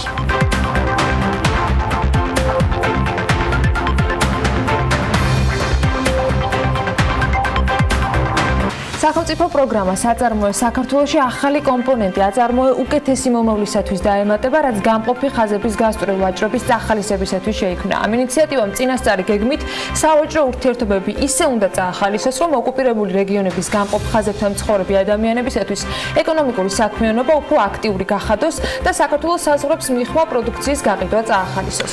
პროგრამის ბენეფიციარები შეიძლება გახდეს აფხაზეთის ავტონომიურ რესპუბლიკაში ან ცხინვალის რეგიონში, აგრეთვე საქართველოს კონტროლირებად ტერიტორიაზე ლეგიტიმურად ცხოვრები 18 წელს მიღწეული საქართველოს მოქალაქე ფიზიკური პირი ან რეგისტრირებული მეწარმე სუბიექტი. რა შესაძლებლობებით შეუძლიათ ისარგებლონ ოკუპირებული რეგიონების გამყოფ ხაზთან მცხოვრებმა მოსახლეობამ დეტალურად სახელმწიფო პროგრამის მიმართულებაზე ამას ქეთევან ციხელაშვილთან გავიგებთ, რომელიც პირდაპირ ეთერში სახელმწიფო კანცელარიიდან გვერდება, მაშინ ასევე ქეთევან ციხელაშვილი საქართველოს სახელმწიფო მინისტრის შერიგებისა და სამოქალაქო თანასწორობის საკითხებში იქნება ჩვენი სტუმარი და მივესალმები მას. ქეთევან, მადლობა იმისთვის, რომ ხართ დილიდან ჩვენთან ერთად. გილოცავთ დღევანდელ დღეს, თანუქმე დღე არის და მადლობა რომ საქმიანად იწყებთ ჩვენთან ერთად დილეს. რა გულისხმობს ეს პროგრამა? პირველ რიგში თქვენგან მინდა მოვისმინო, მეორეს მხრივ თქვენი სამინისტროს ჩართულობა მაინტერესებს, იმიტომ რომ კომპონენტი, რომელიც ემატება ეკონომიკის სამინისტროს პროექტს აწარმოე საქართველოს გარკვეულწილად თქვენს გეხებათ, როგორც მივხვდით, როგორ მოხდება ეს თანამშრომლობა და რისთვის შეიქმნა, თქვენ რომ აგვიხსნათ პირველ რიგში. პირველ რიგში მინდა თითოეულ თქვენგანს მეც მიულოცო გეარგობის ბრწყინვალე დღესასწაული და ჩვენ მოსახლეობას იმ ნაწილს, რომელიც აღნიშნავს ამ დღესასწაულს და მინდა უსურვო ყველა ოჯახს გამარჯვება, იმიტომ რომ ეს არის სიმბოლო სიკეთის ბოროტებაზე გამარჯვების და დაძლევა ყველა იმ გამოწვევის, რომელიც ჩვენ გვაქვს შინ თუ გარეთ. და ეს დღევანდელი პროგრამაც გარკვეულწილად ამყოფებს ეხმიანება, იმიტომ რომ ეს არის ჩვენი პასუხი იმ უდიდეს გამოწვევაზე, ერთ-ერთი პასუხი, რა თქმა უნდა, რომელიც ჩვენ გვაქვს განგრძობადი ოკუპაციის სახით. ეს პროგრამა, რომელიც ამოქმედდა, ეს გახლავთ სამშვიდობო ინიციატივა ნაბიჯი უკეთესი მომავლისკენ ფარგლებში. და ეს ინიციატივა თავის მხრივ მოიცავს ძალიან ბევრ სხვადასხვა კომპონენტსა და ინსტრუმენტს, რომელშიც ჩართული არის მთლიანად მთავრობა და არაერთი სამინისტრო. მე გეტყვით, რომ უშუალოდ ეს პროგრამა და ამ პროგრამის ამოქმედება ფაქტობრივად არის უპრეცედენტო ნაბიჯი 25 წლის განმავლობაში, იმიტომ რომ ეს თავაზობს აფხაზეთსა და ცხინვალის რეგიონში მცხოვრებ ჩვენს თანამოქალაქეებს, არა მხოლოდ ქართველებს, რა თქმა უნდა, თუმცა მათაც ასევე, იცით თქვენ გალსა და ახალგორში მცხოვრები მოსახლეობა ძალიან მოწყვლადია, თუმცა ყველას და ყველასთვის არის შექმნილი შესაბამისი ინსტრუმენტი, რომ ჩაერთოს, მიიღოს ბიზნეს იდეებისთვის. ალბათ ქეთევან, აი უშუალოდ პროგრამაზე რო გადავიდეთ, უშუალოდ პროგრამაზე რო გადავიდეთ. ეკონომიკური და სოციალური ძალიან მძიმე პრობლემების დაძლევისათვის, იმიტომ რომ მიმდინარე ოკუპაციის პირობებში მდგომარეობა ამ რეგიონებში არის ძალიან მძიმე და ეს არის სამწუხარო ფაქტი და მოცემულობა. ალბათ ქეთევან, თუ გესმით ჩემი ხმა, კითხვას ნაწილს მივუკაცრავ ცოტა ცუდად მესმის ხო და ამიტომ ვცდილობ რომ შევისწორო ეს ყური. რაც შეეხება მეორე ნაწილს თქვენი კითხვის, ანამ თქვენ დამისვით კითხვა, რა ნაწილია ჩვენი სამინისტროს ჩართულობის, თქვენ იცით რომ მთლიანად ეს გეგმა იქნა დამუშავებული აქ, რა თქმა უნდა ჩვენს პარტნიორებთან და ჩვენს სხვა სახელმწიფო სტრუქტურებთან თანამშრომლობით, ამიტომ ჩვენ ყველა იმ ინსტრუმენტის დამუშავებაში პოლიტიკის შექმნისა და კოორდინირების თვალსაზრისით ჩართული ვიქნებით, რომელიც ამოქმედება გუშინ წინ, მაგალითად, ერთ-ერთი ასეთი ძალიან მნიშვნელოვანი პროგრამა კიდევ ამოქმედეთ ამ გეგმის ფარგლებში. მე შევხვდი გალისა და ახალგორის რაიონებიდან სტუდენტებს, არაჩვეულებრივ ბავშვებს, მართლა გმირებს, იმიტომ რომ უმძიმეს პირობებში და ძალიან დიდი წლეხის პირობებში, მათ შორის როცა მშობლიურ ენაზე განათლების მიღება არის შეზღუდული და განათლების ხარისხი მოგეხსენებათ არ არის სახარბელო, ისინი მაინც ახერხებენ ძალიან კარგი განათლების მიღებას და აქ არიან გამორჩეული სტუდენტები. მათთან შეხვედრაზე ახალი ინიციატივა გავაჟღერთ, რომ ასევე იქმნება უფასო და ფაქტობრივად უგამოცნო მოსამზადებელი ცენტრი უკვე აბიტურიენტებისათვის, მომავალი თაობისათვის, იმიტომ რომ მართლთან უფრო ძნელი ხდება ამ ბავშვებისთვის განათლების მიღება, რომ კონკურენტულ გარემოში ჩააბარონ, თუმცა ეს ვერსიაც ღია იქნება მათ. ალბათ კეთევან თუ გესმით ახლა ჩემი ხმა. ხმა რო გაასწაროთ, ხმა მიბრუნდება და ცოტა რაღაც ამის კარგად ვეცდები მაქსიმალურად. ჩვენს მაყურებელს ასევე შევახსენებთ, რომ ეს პროგრამა არ გულისხმობს მხოლოდ ოკუპირებულ ტერიტორიებზე მცხოვრები ადამიანებისათვის გარკვეული დამატებითი კომპონენტების გამოყენების შესაძლებლობას, მათ შორის საქართველოს კონტროლირებად ტერიტორიაზე არსებული ლეგალურად ცხოვრები ყველაფერი ხო? ხო, ყველა ადამიანი, ვინც 18 წელს არის მიღწეული, შეძლებენ პროგრამის ბენეფიტების გამოყენებას. კაპიტან კეთევან, თუ გესმით ახლა ჩვენი ხმა შედარებით უკეთ, მინდა გკითხოთ თვითონ კონტაქტი როგორ შეიძლება შედგეს, იმიტომ რომ არც ისე მარტივია ზოგადად ამ ნაწილში ურთიერთობა ოკუპირებულ ტერიტორიაზე მცხოვრები ადამიანების დანარჩენი საქართველოს ტერიტორიაზე, თქვათ სხვადასხვა ბიზნეს სუბიექტებთან ურთიერთობისა. თქვენ უშუალოდ იქნებით ამაშიც ჩართულები ერთეულ ბიზნეს თქვათ შემთხვევებში, თუ მათ მოუწევთ რომ რაღაც გადმოვიდნენ ჩვენს კონტროლირებად ტერიტორიაზე და აქედან მოხდეს მათი ჩართვა უკვე ამ პროგრამაში და აქედან მოახდინონ თავიანთი თქვათ პროდუქტის შეთავაზება დანარჩენი მსოფლიოსათვის.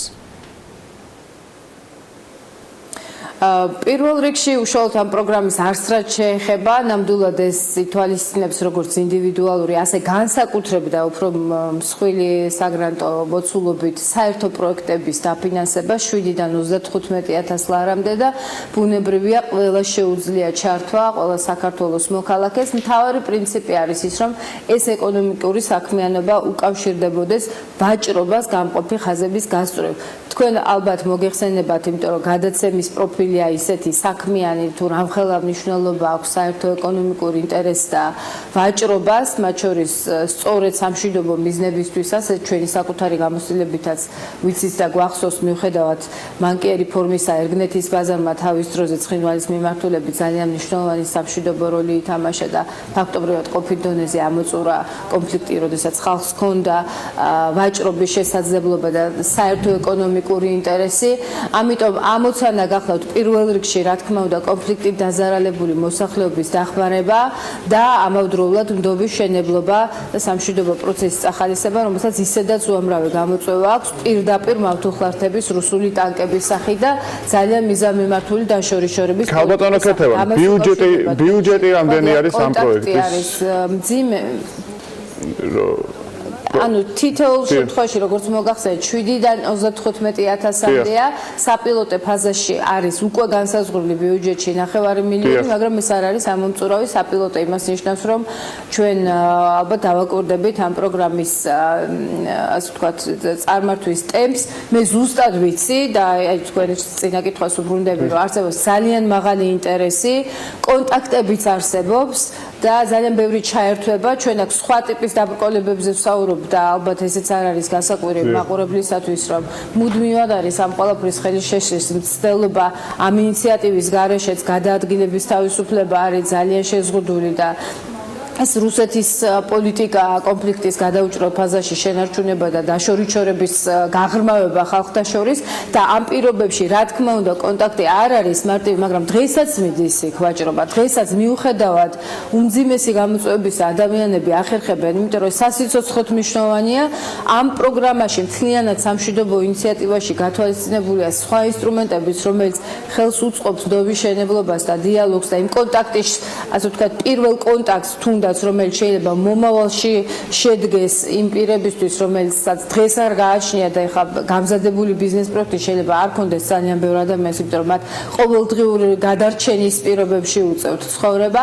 ამიტომ გათვალისწინებულია, რომ ჩვენ მათ მაქსიმალურად და მოქნილად დავეხმაროთ, ეს არ იყოს მარტო ჩაბმული ერთ კონკრეტულ პუნქტში, როგორიც არის რუხი, თუმცა რუხი ინფრასტრუქტურულად ერთ-ერთი ის პუნქტი იქნება, სადაც შეიძლება ფიზიკურად კონცენტრირებულად, ასე ვთქვათ, ერთი ფანჯრის პრინციპით სხვადასხვა სერვისის მიღება. რუხი, იმიტომ რომ იქ არის უკვე ინფრასტრუქტურა, ახლა იქ არის იმ ეგრეთ წოდებულ გამშვეპუნქტზე რეალურად გარკვეული მოძრაობა, თუმცა ეს არ არის შეზღუდული მხოლოდ რუხთან. ჩვენი ამოცანა ის არის, რომ ამ ინიციატივის კვალდაკვალ უკვე პარტნიორების დახმარებით და სხვა დიალოგის ფორმატების გამოყენებით ზოგადად გამარტივდეს გადაადგილების თავისუფლება და საუბარია ორმხრივად ამ პროდუქციის გაცვლაზე, იმ პროდუქტის გადმოტანაზე დანარჩენ საქართველოში ან საქართველოს გავლით სხვა უცხოურ ბაზრებზე, რომელიც წარმოიშვება ჩვენს ორ ოკუპირებულ რეგიონში, ან იქით წარმოება და პირიქით დანარჩენ საქართველოსთან იქით გადატანაზე და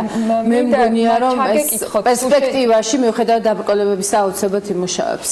ძალიან მნიშვნელოვანი პროექტი არის ნამდვილად ცალსახად დაახლოებისათვის, ურთიერთობების აწყობისათვის და ასე შემდეგ, მაგრამ იმ პროექტებიდან გამომდინარე, რომელიც აწარმოეს საქართველოს ჰქონდა. იმიტომ ვიკითხე საქართველოს დღევანდელი, თქვათ, კონტროლირებადი ტერიტორიის ნაწილზე გადმოსვლის თემა. როგორ მოახერხებს მთავრობა ამ შემთხვევაში თქვენ ეკონომიკის სამინისტრო, რომ გადახდილი თანხები რა მიზნით დაიხარჯება და როგორ დაიხარჯება გააკონტროლოს, თუ კი არსებობს იმის დაშვება, რომ შესაძლოა დაფინანსდეს, თქვათ, არაკონტროლირებად ტერიტორიაზე რაიმე ფორმით ბიზნეს, თქვათ, საქმიანობა. დიახ, ეს მნიშვნელოვანი კომპონენტია, რა თქმა უნდა და არის გათვალისწინებული გარკვეული მექანიზმები, რომელიც უკვე გაიწერება სხვადასხვა კომპონენტებად დადგენილების მიღმა, რომელიც გუშინ იქნა მთავრობის მიერ დამტკიცებული. აქ საუბარია უშუალოდ ბენეფიციართა პასუხისმგებლობაზე, ანგარიშგებაზე, მაგრამ ასევე სავარაუდოდ შესაძლებელია გარკვეულ პროექტებში საერთაშორისო ორგანიზაციის ჩვენი პარტნიორების ჩართვაზე, რომელთაც აქვს ცდომა. გარდა ამისა, როდესაც საუბარია მსხვილ პროექტებზე, აქ ერთ-ერთი პირობა ისიც არის, რომ ეს იყოს საერთო აკავშირებდეს ხალხს პირობითად გამყოფი ხაზის ორივე მხარეს, ანუ ერთ-ერთი ბენეფიციარი მაინც იყოს საქართველოს კონტროლირებად ტერიტორიაზე მცხოვრები პირი, რომლის მხრიდანაც ანგარიშგება გაცილებით უფრო მარტივი არის, ვიდრე დაუშვათ დღეს კონტროლის, პირდაპირ კონტროლის არარსებობის პირობებში ოკუპირებულ ტერიტორიებზე, მაგრამ აქვე გეტყვით, რომ წლების განმავლობაში თუ ეს ითვლებოდა და ვინმე თვლიდა, რომ ამის გამო ჩვენ გულზე ხელი უნდა დავიკრიფოთ და არაფერი გავაკეთოთ ოკუპირებულ ტერიტორიებზე, ესე რა თქმა უნდა საქმე წინ ვერ წაიწევს იმ პირობებში, როცა იქ არის ძალიან დინამიური რუსიფიკაციის პროცესი. მე გაგახსენებთ, რომ ვაჭრობა ახალია, ეს ახალი ინიციატივაა, თუმცა არაერთი აქტივობა მიმდინარეობს იქ, რაზეც ჩვენ ძალიან ხშირად ვერ ვსაუბრობთ, იქნება ეს სოფლის მეურნეობა, ენერგეტიკა და ალბათ ამაზე გაქვთ წარმოდგენა, იმიტომ რომ ჩვენ საუბრობთ ენგურჰესზე, ჯანდაცვის გარკვეული პროგრამები და ასე შემდგომ და ამიტომ ესე არ არის, რომ სახელმწიფო არის პასიური, ჩვენ უკვე ჩართულობის პოლიტიკის ფარგლებში ძალიან ბევრ რამეს ვახორციელებთ, თუმცა ეს არის ახალი კომპონენტი, რომელსაც ჭირდებოდა ძალიან დიდი და მასიური საპარლამენტო პროცესიც, 9 კანონში იქნა შეტანილი სხვადასხვა ცვლილება. ეხლა კანონქვემდებარე აქტები მოდის შესაბამისობაში დადგენილ ვადებში, რა თქმა უნდა, ჩვენ ვამოქმედებთ როგორც ინფრასტრუქტურულ, ისე ფინანსურ ნაწილს და ამ ყველაფერს რა თქმა უნდა აქვს ერთი დიდი გეოპოლიტიკური კომპონენტი, რომ ჩვენ აი ამ დაშორიშორების მავთუხლართების პირობებშიც კი ვიდრე მათ დაშლამდე მოვახერხოთ ამ ხიდების აგება. ეს არ არის მარტივი ამოცანა, მაგრამ მოქმედება არის პირდაპირ გეტყვით ცალსახად წამგებიანი. ნამდვილად მნიშვნელოვანი იქნება მსგავსი აუცილებელია მოქმედება და ეს არის კონკრეტული ქმედება. მაგრამ უნდა ვიკითხო, ესეც ძალიან მტკივნეული თემაა ის ფაქტი, რომ ოკუპირებულ ტერიტორიებზე მცხოვრები ადამიანები ხშირად საქართველოს პასპორტს თმობენ, ან აქვთ პასპორტი არ აღიარებული სახელმწიფოების უკვე აღებული, ან ხშირ შემთხვევაში რუსული პასპორტებიც. ამ შემთხვევაში მათზე თუ ვრცელდება ეს პროგრამა და როგორ შეიძლება რომ ის ადამიანები, ვინც სწორედ რუსული მძიმე თუ რბილი პოლიტიკის გავლენით არიან ამ შემთხვევაში სრულად დაპროფილები, როგორ შეიძლება რომ მათთანაც შედგეს კომუნიკაცია ასეთი ფორმით, რომელიც გულისხმობს თან სამომავლოდ ეკონომიკურ აქტივობას. პირველ რიგში ბევრ ჩვენს თანამოქალაქეს მაინც აქვს საქართველოს ლეგიტიმური პირადობის მოწმობა, პასპორტი და ასე მარტივი არ არის პასპორტის ათვობა, მიუხედავად იმ წნეხისა და მე ზუსტად ვიცი თქვენ რის თაობაზეც კითხულობთ, ამას თავის პროცედურებია, სახელმწიფოს ესე არ შეუძლია წაართვას მოქალაქეობა პირს, რომელსაც სხვა მოქალაქეობა ლეგიტიმური არ გააჩნია. მეორე თემა ის არის, რომ იმ პირებისთვის, ვისაც არ აქვს დღეს პირადობის დამადასტურებელი ლეგიტიმური ლეგიტიმური დოკუმენტი იქნება ეს საქართველოს მოქალაქის პასპორტი ან ნეიტრალური მოწმობა მაგალითად რომელიც ასევე ვერსია ეს ინიციატივა ნაბიჯი უკეთესი მომავლისკენ თავაზობს ახალ და სტატუს ნეიტრალურ ფორმას იდენტიფიკაციის და ეს მართლა სტატუს ნეიტრალურია იმიტომ რომ დღესაც კანონმდებლობით უბრალოდ ცვლილებამდეც კანონმდებლობით მაგალითად პირადი ნომრის მინიჭება პირისთვის არ უკავშირდება მოქალაქეობას პირადი ნომერი გვაქვს თითოეულ ჩვენგანს ვინც ვართ საქართველოს მოქალაქე ასევე იმ ადამიანებს ვინც არ არიან საქართველოს მოქალაქე მაგრამ უწევთ დროებით აქ ცხოვრება დიპლომატებს არ ვიცი თავშესაფრის მაძიებებს ასე შემდგომ ანუ სახელმწიფო სჭირდება ადამიანის იდენტიფიცირებისთვის ლეგიტიმური ფორმა და ეს ფორმა არის ზუსტად ეს პირადი ნომერი ჩვენ ახალი ინსტრუმენტი შევქმნით და ეს წინადადებაა რომ ვირტუალური ფორმით მოხდეს აი ამ ნომრის მინიჭება პირის იდენტიფიცირება ეს მართლა სტატუს ნეიტრალურია და აქ რაიმე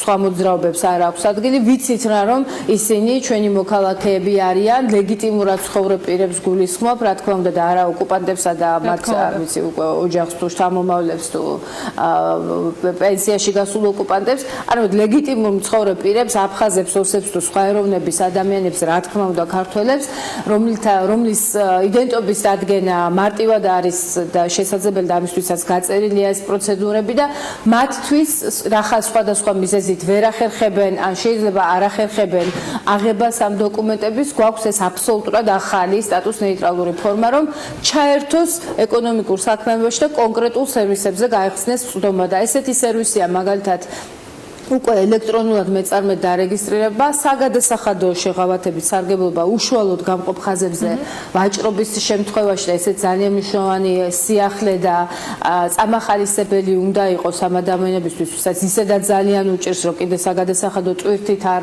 იყვნენ დატვირთული განათლებაზე საგანმანათლებლო გრანტებზე როგორც ქვეყნის შიგნით ისე საზღვარგარეთ არ ვიცი ელემენტალურად მაგალითად მანქანის შეძენაზე რომელიც ასევე მნიშვნელოვანია და ეს მაინც ასე ხდება ხოლმე ოღონდ ძალიან შორგზას გადის ასეთი ტიპის მანქანები იმისთვის რომ მოხვდეს ჩვენს თანამოქალაქეებთან გამყოფი ხაზის მეორე მხარეს 10 წუთის და ზოგჯერ 1 საათის სამანქანო სავალზე ეს ყველაფერი არის ანომალიური და მე დარწმუნებული ვარ რომ დროთა განმავლობაში და სამწუხაროდ ამას გარკვეული დრო ჭირდება ეს აუცილებლად დაიშლება მაგრამ ჩვენი ამოცანა ამ ინიციატივით არის ის რომ დღეს დავეხმაროთ ადამიანებს ვისაც მართლა გადაუდებელი საჭიროება აქვს და იმედს გამოთქვა რომ ეს ნაბიჯი იქნება ნამდვილად უკეთესი მომავლისათვის და კიდევ უფრო დაახლოებისათვის. მადლობა ქალბატონ ქეთი, იმისათვის რომ იყავით საქმიანი დილის ეთერში.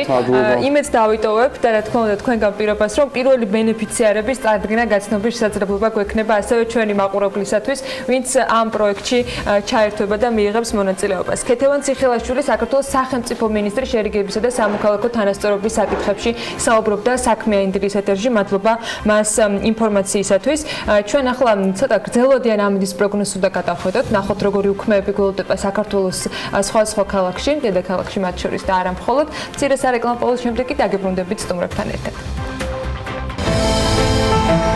ამინდის პროგნოზის სპონსორია SEU დეველოპმენტი.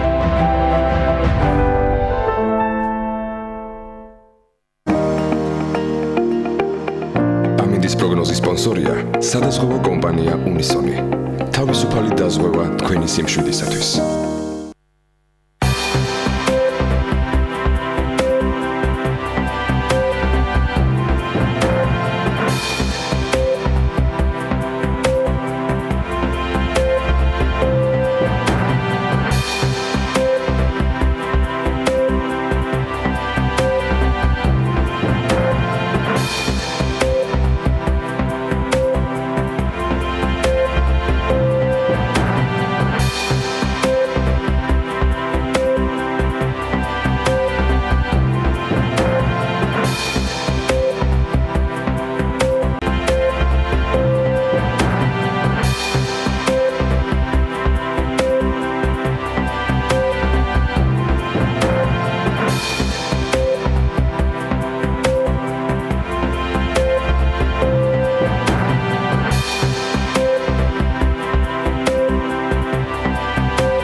ამინდის პროგნოზის სპონსორია SEU დეველოპმენტი.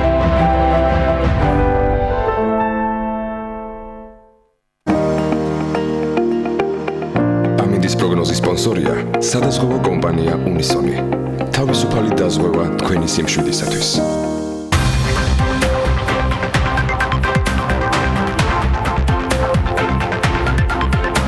ხელისუფლებასთან შედარებით ეკონომიკაში მინიმუმ ორჯერ არის ტემპი გაზრდილი ყველა მიმართულებით. ამ განცხადების ავტორი პარტია ქართული ოცნება დემოკრატიული საქართველოს თავმჯდომარეა, რომელმაც ეს შეფასება 23 ოქტომბერს 3 ტელეკომპანიის ჟურნალისტთან შეხვედრისას გააკეთა. ფაქტმეტმა ამ განცხადების სიზუსტე რამდენიმე სექტორში არსებული მონაცემების გაანალიზებით გადაწყვიტა, მათ შორის არის თლიანი შიდა პროდუქტი და მისი ზრდის ტემპი, მშპ ერთსულ მოსახლეზე, დასაქმება და ხელფასები, სიღარიბის მაჩვენებლები, ვალუტის კურსი, ეროვნული დანაზოგები, ფასები და ინფლაცია, ინვესტიციები, საგარეო ვაჭრობა, ბიუჯეტი, სახელმწიფო ვალი, ტურიზმი და სოფლის მეურნეობა. შედეგებს სტუმრები გაგვაცნობენ, უხახტორიანი მასალა, ასევე უხსტუმრიანი საქმიანი დილის ბლოკით არის წარმოდგენილი და მე შემიძლია ვახტანგ დემურიას, სუერიკო სუხიაშვილს და ეგნატე შამუგიას, სამივე ფაქტ-ჩეკის ანალიტიკოსი არის, უკვე სტუდიაში მივესალმო, მოგესალმებით კიდევ ერთხელ. ესეთი მრავალსტუმრიანობა ფაქტ-ჩეკისგან მგონი პირველად გვაქვს, ხო? მასალა საკმაოდ მოცულობითია და საკმაოდ ბევრი მიმართულებით არის ინფორმაცია გაშლილი და მოგვიწევს რომ ალბათ ცოტა ყველა ნაწილზე ვთქვათ, რეალურად რა მონაცემების ანალიზი გააკეთეთ და საიდან მიიღეთ ის ვერდიქტი, რომლითაც ბიძინა ივანიშვილის ეს განცხადება თავშივე ტყუილ დაგასწრება იმას არის მცდარად მიჩნეული. ტყუილი უფრო ესე რომ მცდარი კიდე შევამაზება გამოდის. მცდარი კიდე ესე ტყუილია ის ინფორმაცია რომ საქართველოში ეკონომიკა ორჯერ გაიზარდა ყველა მიმართულებით. მოდი სანამ აი კონკრეტულ ნაწილზე გადავალ, პრინციპში ანას კითხვაც იგივე იყო. ზოგადად აი რაც გაანალიზეთ, რომელიმე ქვემიმართულება აღმოჩნდა სიმართლე? ის კომპონენტი ყველა ძირთად მაკროეკონომიკური მაჩვენებელი, რომლითაც შეგვიძლია ზოგადად ეკონომიკის მდგომარეობაზე და წლების მიხედვით მის ტენდენციაზე ვისაუბროთ, არც ერთი არ არის ორჯერ გაზრდილი, ორჯერ ზრდა ისეთ წარმოუდგენელი მაჩვენებელია, რომ ორჯერ ზრდა მაგალითად არ ყოფილა წინა გასული 9 წლის განმავლობაში 2003-2012 წლებში, როცა საბაზისო ეფექტი უფრო გაცილებით უკეთესი ჰქონდა. ორჯერ არც ერთი მიმართულებით არ გაზრდება, არც ერთი მიმართულებით არ გაიზრდება და ამის პერსპექტივა კიდე საქართველოს უახლოეს წლებში ნამდვილად არ აქვს. თვითონ სანამ უშუალოდ გადაცემის, უშუალოდ განცხადების გადამოწმებაზე სანამ ჩვენ გადავიდოდით, მანამდე თუ მის ამ ინტერვიუს ვნახავთ, იქვე გადაამოწმა მის თავი, როცა თქვა, რომ სიღარიბე, ანუ უფრო მეტად გავღარიბდით და ლამის ამას პრემიერ-მინისტრი და მთავრობა გადააყენა და ამავე წინადადებაში ამბობს, რომ ყველა მიმართულებით ეკონომიკა ორჯერ გაიზარდა. ანუ თვითონ აღიარა, რომ ორიდან ერთ-ერთი განცხადება აუცილებლად ტყუილი იყო. ის ნაწილი, რომელიც ხოლმე ამაზე მიუთითებდა. ეს ნაწილი იმიტომ ავიღეთ, რომ აქ რა თქმა უნდა ამ სტატიაში და კვლევაში არის სიღარიბის მაჩვენებლებზე საუბარი, ეს არის გადამოწმებული მკითხველთა თხოვნით, ანუ როცა ეს ინტერვიუ გავიდა, fact-checks აქვს ესეთი სერვისი, მკითხველები წერენ და მათთვის საინტერესო ფაქტის გადამოწმებას თხოვენ. უშუალოდ სტატიაზე რო გადავიდეთ, ყველაზე პირველი ნაწილი თუ არ ვწდები არის თლიანი შიდა პროდუქტი და მის მშპ-ის ნაწილი ხო შენი არის. აი ამ ნაწილში თუნდაც თლიანი შიდა პროდუქტის ზრდა და ასევე ნუ აქ ერთსულ მოსახლესაც რო ავიღოთ და ყველა ის ჩაშლა, რა ვითარება არის? აი მოკლედ რო გითხრა ზოგადი მონაცემები, აქ რამდენით შეცდა ამ შემთხვევაში უკვე ქართული ოცნების პარტიის თავმჯდომარე. საკმაოდ დიდი მაჩვენებლით არის ცდომილება. პირველი და რაც ყველაზე მნიშვნელოვანია, ესაა ძირითადი მაკროეკონომიკური ინდიკატორი თლიანი შიდა პროდუქტი. აქ გვაქვს შემდეგი სიტუაცია. 2012 წლიდან 2017 წლამდე თლიანი რეალური თლიანი შიდა პროდუქტი გაიზარდა ზუსტად 1.2 ჯერ. მანამდე 2004 წლიდან 2012 წლამდე თლიანად ქვეყნის ეკონომიკა გაიზარდა 1.7 ჯერ. ეს პროცენტებში არის 1.3, ხო როგორც პროცენტებში წინა ხელისუფლების პირობებში გაიზარდა თითქმის 70%-მდე, ამ ხელისუფლების პირობებში გაიზარდა 20%-ით თლიანი ეკონომიკური ზრდის საშუალო მაჩვენებელი ხო? თლიანად 2012-თან შედარებით 2017 წლის ეკონომიკის მოცულობა 2012 წელთან შედარებით არის ზუსტად 20%-ით გაზრდილი. ყოველწლიური საშუალო ზრდის ტემპი არის 3.7. ეს ეკონომიკის დასკვნისყოფა.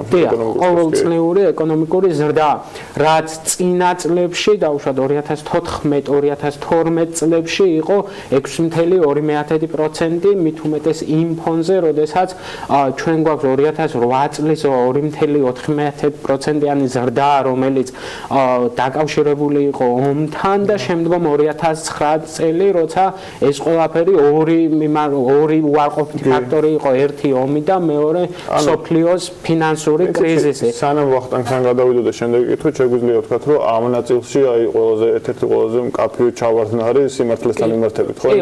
სახათ როგორც ეკონომიკური ზრდის ისე ყველა კომპონენტში ცდება, მაგრამ ყველაზე მეტად აქ ცდება. ერთის მხრივ არის ის შემთხვევა, როდესაც ეკონომიკურ ზრდასთან და მით უმეტეს ქართული ოცნების მმართველობის დროს მუდმივად ქართული ოცნება არის ეკონომიკური ზრდის დაბალ ტემპთან მიმართებაში თავის მართლების რეჟიმში და მუდმივად მას მოყავს მაგალითი, რომ რეგიონში არის ეკონომიკური ზრდა უფრო დაბალი.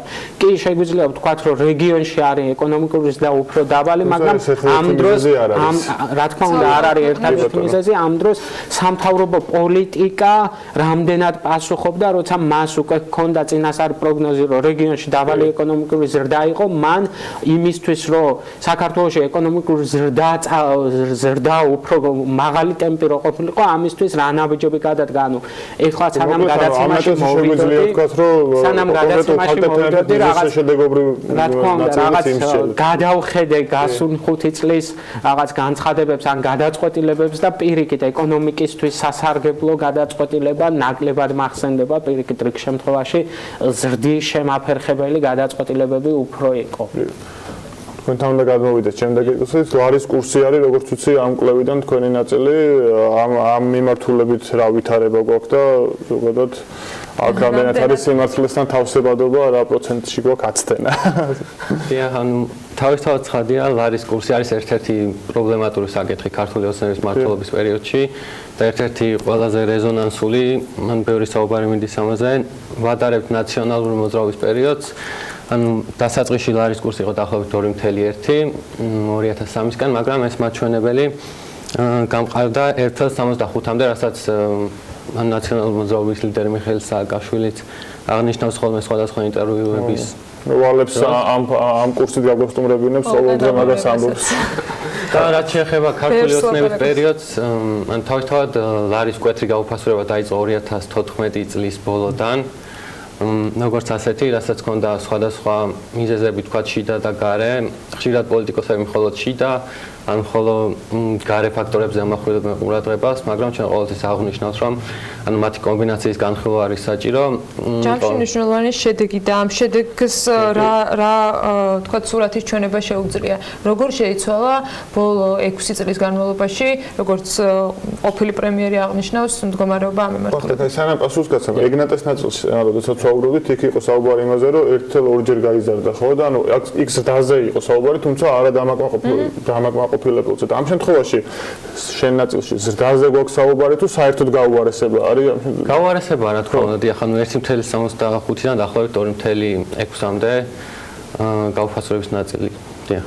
მაგრამ ობიექტურობისთვის უნდა ვთქვათ, რომ როდესაც 1.6 იყო ლარის კურსი, ეს ყველაფერი გამოწვეული იყო დიდწილად იმ ფაქტორით, როდესაც აგვისტოს ომის დროს ჩვენ მივიღეთ გრანტების სახით, ძალიან დიდი მოცულობის თანხა, რომელსაც ანუ უცხოური ვალუტის მიმოქცევა, აქედან უცხოური ვალუტა ბევრი შემოვიდა და ამან საკმაოდ მომდევნო 3 წელი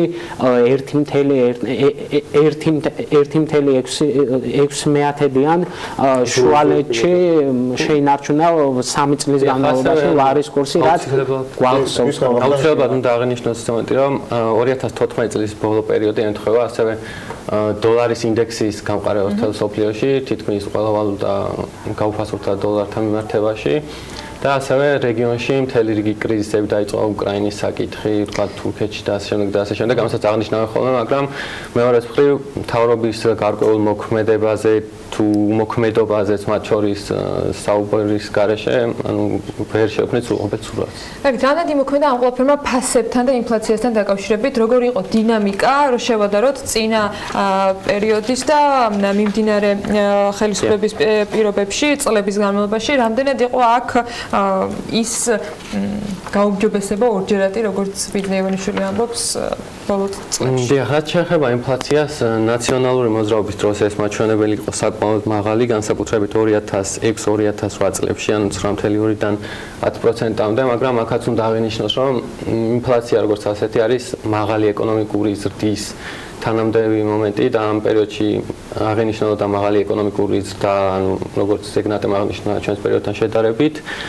ქართული ოცნების მმართველობის პერიოდში კი 2017 წელს დაფიქსირდა საკმაოდ მაღალი ინფლაცია, დაახლოებით 6%-მდე, რაც შეიძლება დაუკავშიროთ აქციზის ზრდას, მათ შორის საწვავზე და თამბაქოს პროდუქტებზე, რომელიც დაკავშირებული იყო ანუ მოგების გადასახადის რეფორმასთან, ბიუჯეტის თანხის დასაბალანსებლად.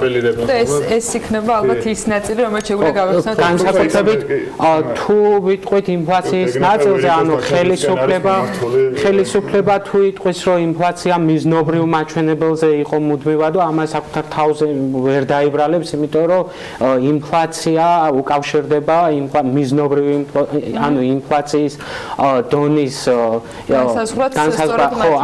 შენარჩუნება უკავშირდება ეროვნულ ბანკს, რომელიც აბსოლუტურად დამოუკიდებელი ორგანოა. ყოველ შემთხვევაში ესე უნდა იყოს. ერთ მომენტს დავამატოთ, თუ შეიძლება, ანუ სამთავრობო და სახელმწიფო ვალიც გვაქვს განხილული. ამ შემთხვევაში ლარის კურსის გაუფასურება, რა თქმა უნდა, მოქმედებს ვალის მაჩვენებელზე, კერძოდ დოლარში გადასახდელი ვალი ლარში იზრდება.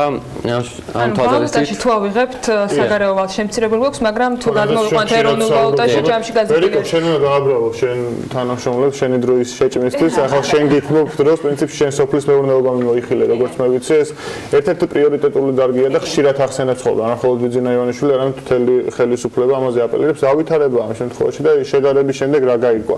აქ მაინც თუ არის ორჯერ ზრდა და რას გულისხმობს ეს ორჯერ ზრდა?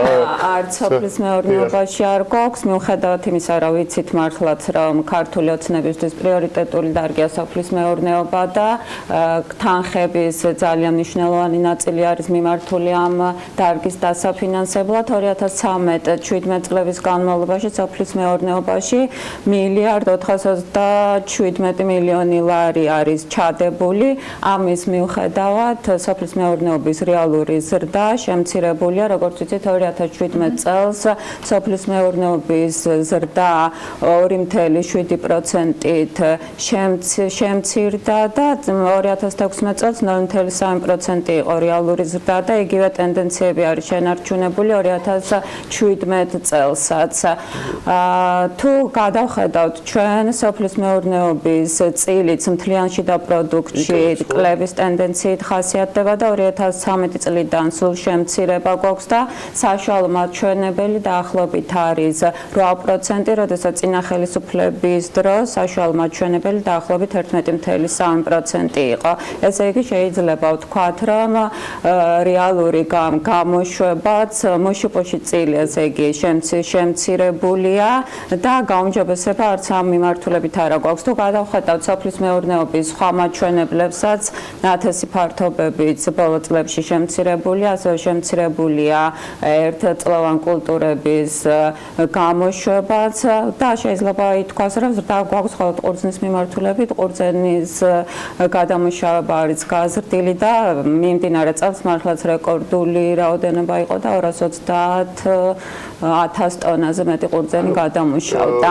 რაც ვახტანგის შემთხვევაში იყო, აქაც შეგვიძლია ვთქვათ, რომ სურათი არსებითად არ გაუმჯობესებულა. სურათი მიუხედავად იმის დაფინანსების თითქმის საშუალო წინა წლებთან შედარებით დაფინანსება ორჯერ მეტად მაინც არის გაზრდილი და მიუხედავად ამისა, სურათი ეფექტურობა ნაკლები გვაქვს. ამის ერთ-ერთი კარგი მაგალითი იყო 2013 წელი, როდესაც 2013 წლის ბიუჯეტში სოფლის მეურნეობის დაფინანსება იყო ყველაზე მეტი, ანუ ისტორიულად ყველაზე მაღალი და ამ წელს ეს პროგრამა იყო მიმართული რაღაც სოფლად დახანილი რაღაც ეგეთი რაღაცები და რეალურად თუ სოფლის მეურნეობის დაფინანსება ამხელა თანხით არის მიზანშეწონილი, მაშინ შედეგი უნდა გქონდეს, ანუ შედეგი უნდა ასახულიყო ნათესი ფართობების მოცულობაში.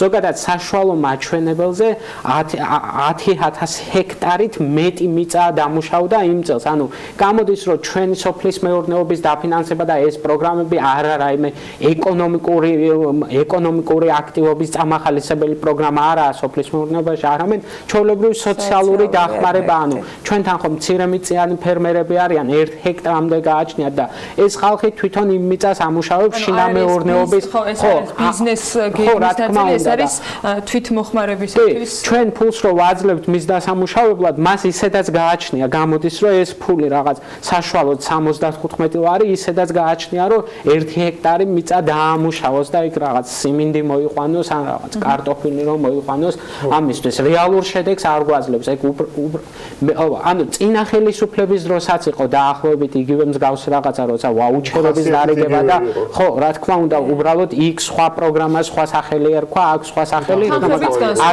რა თქმა უნდა, განსხვავებული იყო, მაგრამ შინაარსობრივად ერთი და იგივე და მიზანით ჩემი აზრით ერთი და იგივე აქვს ძირითადად რაღაც ელექტორალური ბოლოსკენ რო წავიდე შეგვიძლია ვთქვათ, რომ ეს თქვენი მრავალ ავტორიანი ნაშრომის მრავალთემიანი ავტორის მიზეზი ვინც არის ბიზინა ივანიშვილის ეს გამოთქვა აბსოლუტურად აკმაყოფილებს ფაქტ-ჩეკის მიერ შექმნილ ტყუილის ვერდიქტს, რომ ანუ თლიანად ჩდება, ეს არ არის არც შეცდომა. ბოლო პერიოდში რაც გადამოწმებია და რაც ტყუილი გამოსულა ვერდიქტი, იქიდან ერთ-ერთი აღსანიშნავია რაღაც წლები შეიძლება მახსოვდეს ეგ სტატია და მისი დეტალები რა ვთქვი. ორჯერს და იმდენად წარმოუდგენელი მარცხენებელია, რომ მით უმეტეს შედარებით, ანუ ნაციონალური მოძრაობის პერიოდთან შედარებით ორჯერს და საკმაოდ დიდი რიცხვი უნდა იყოს გარღვევა რეალურად.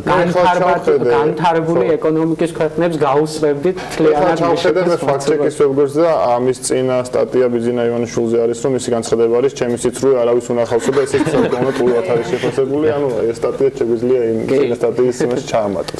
თუმცა შეგვიძლია მგონი ხო, ვისაც დეტალური გაცნობა აინტერესებს ფაქტ-ჩეკის ვებგვერდზე, ამ სტატიას საკმაოდ ჩაშლილად, რიცხვებით და ყველა სხვა მიმართულებით შეგიძლიათ რომ გაეცნოთ და მოკლედ მიმოხილვა არის ზოგადად ეკონომიკის ბოლო წლების. და მეგონი კარგი სახელმწიფოელიც იქნება რიგ შემთხვევაში, მათ შორის ისეთი ინფორმაციების და კომენტარების მომავალში გასაკეთებლად, რომელიც ასეთ ინფორმაციებს ეყრდნობა ხოლმე და ზოგჯერ უბრალოდ ესე სიტყვიერი შეფასება ფაქტ-ჩეკის გადმოსახედიდან საკმარისი არ არის, მნიშვნელოვანი რა თქმა უნდა ყოველთვის რიცხვები და ფაქტები არის და ეს ფაქტები მეტყოლებენ იმაზე, რომ ორჯერ ზრდა უბრალოდ წარმოუდგენელი არის, გარდა იმისა, რომ არ ადასტურებს ამას არც ერთი მონაცემი, ზოგადად მარტივი სათქმელია, მაგრამ ძალიან დიდ სხვაობაზე უნდა იყოს საუბარი. მადლობა თქვენ იმისათვის, რომ ასეთი მასალა მოამზადეთ პირველ რიგში, მეორე საქმიანის მაყურებელს რომ გაუზიარეთ და ასეთი ინფორმაცია ერთად თავმოყრილი რომ არის შესაძლებელი უკვე ვებგვერდზე მოვიწიოთ. ვახტანგ დემურიას, ვერიკო სუხიაშვილს და ეგნატე შამგევს მისვლობდით საქმიანის სტუდიაში. ამით ვასრულებთ დღევანდელ ეთერს. კიდევ ერთხელ გილოცავთ გიორგობას, წინ გელოდებათ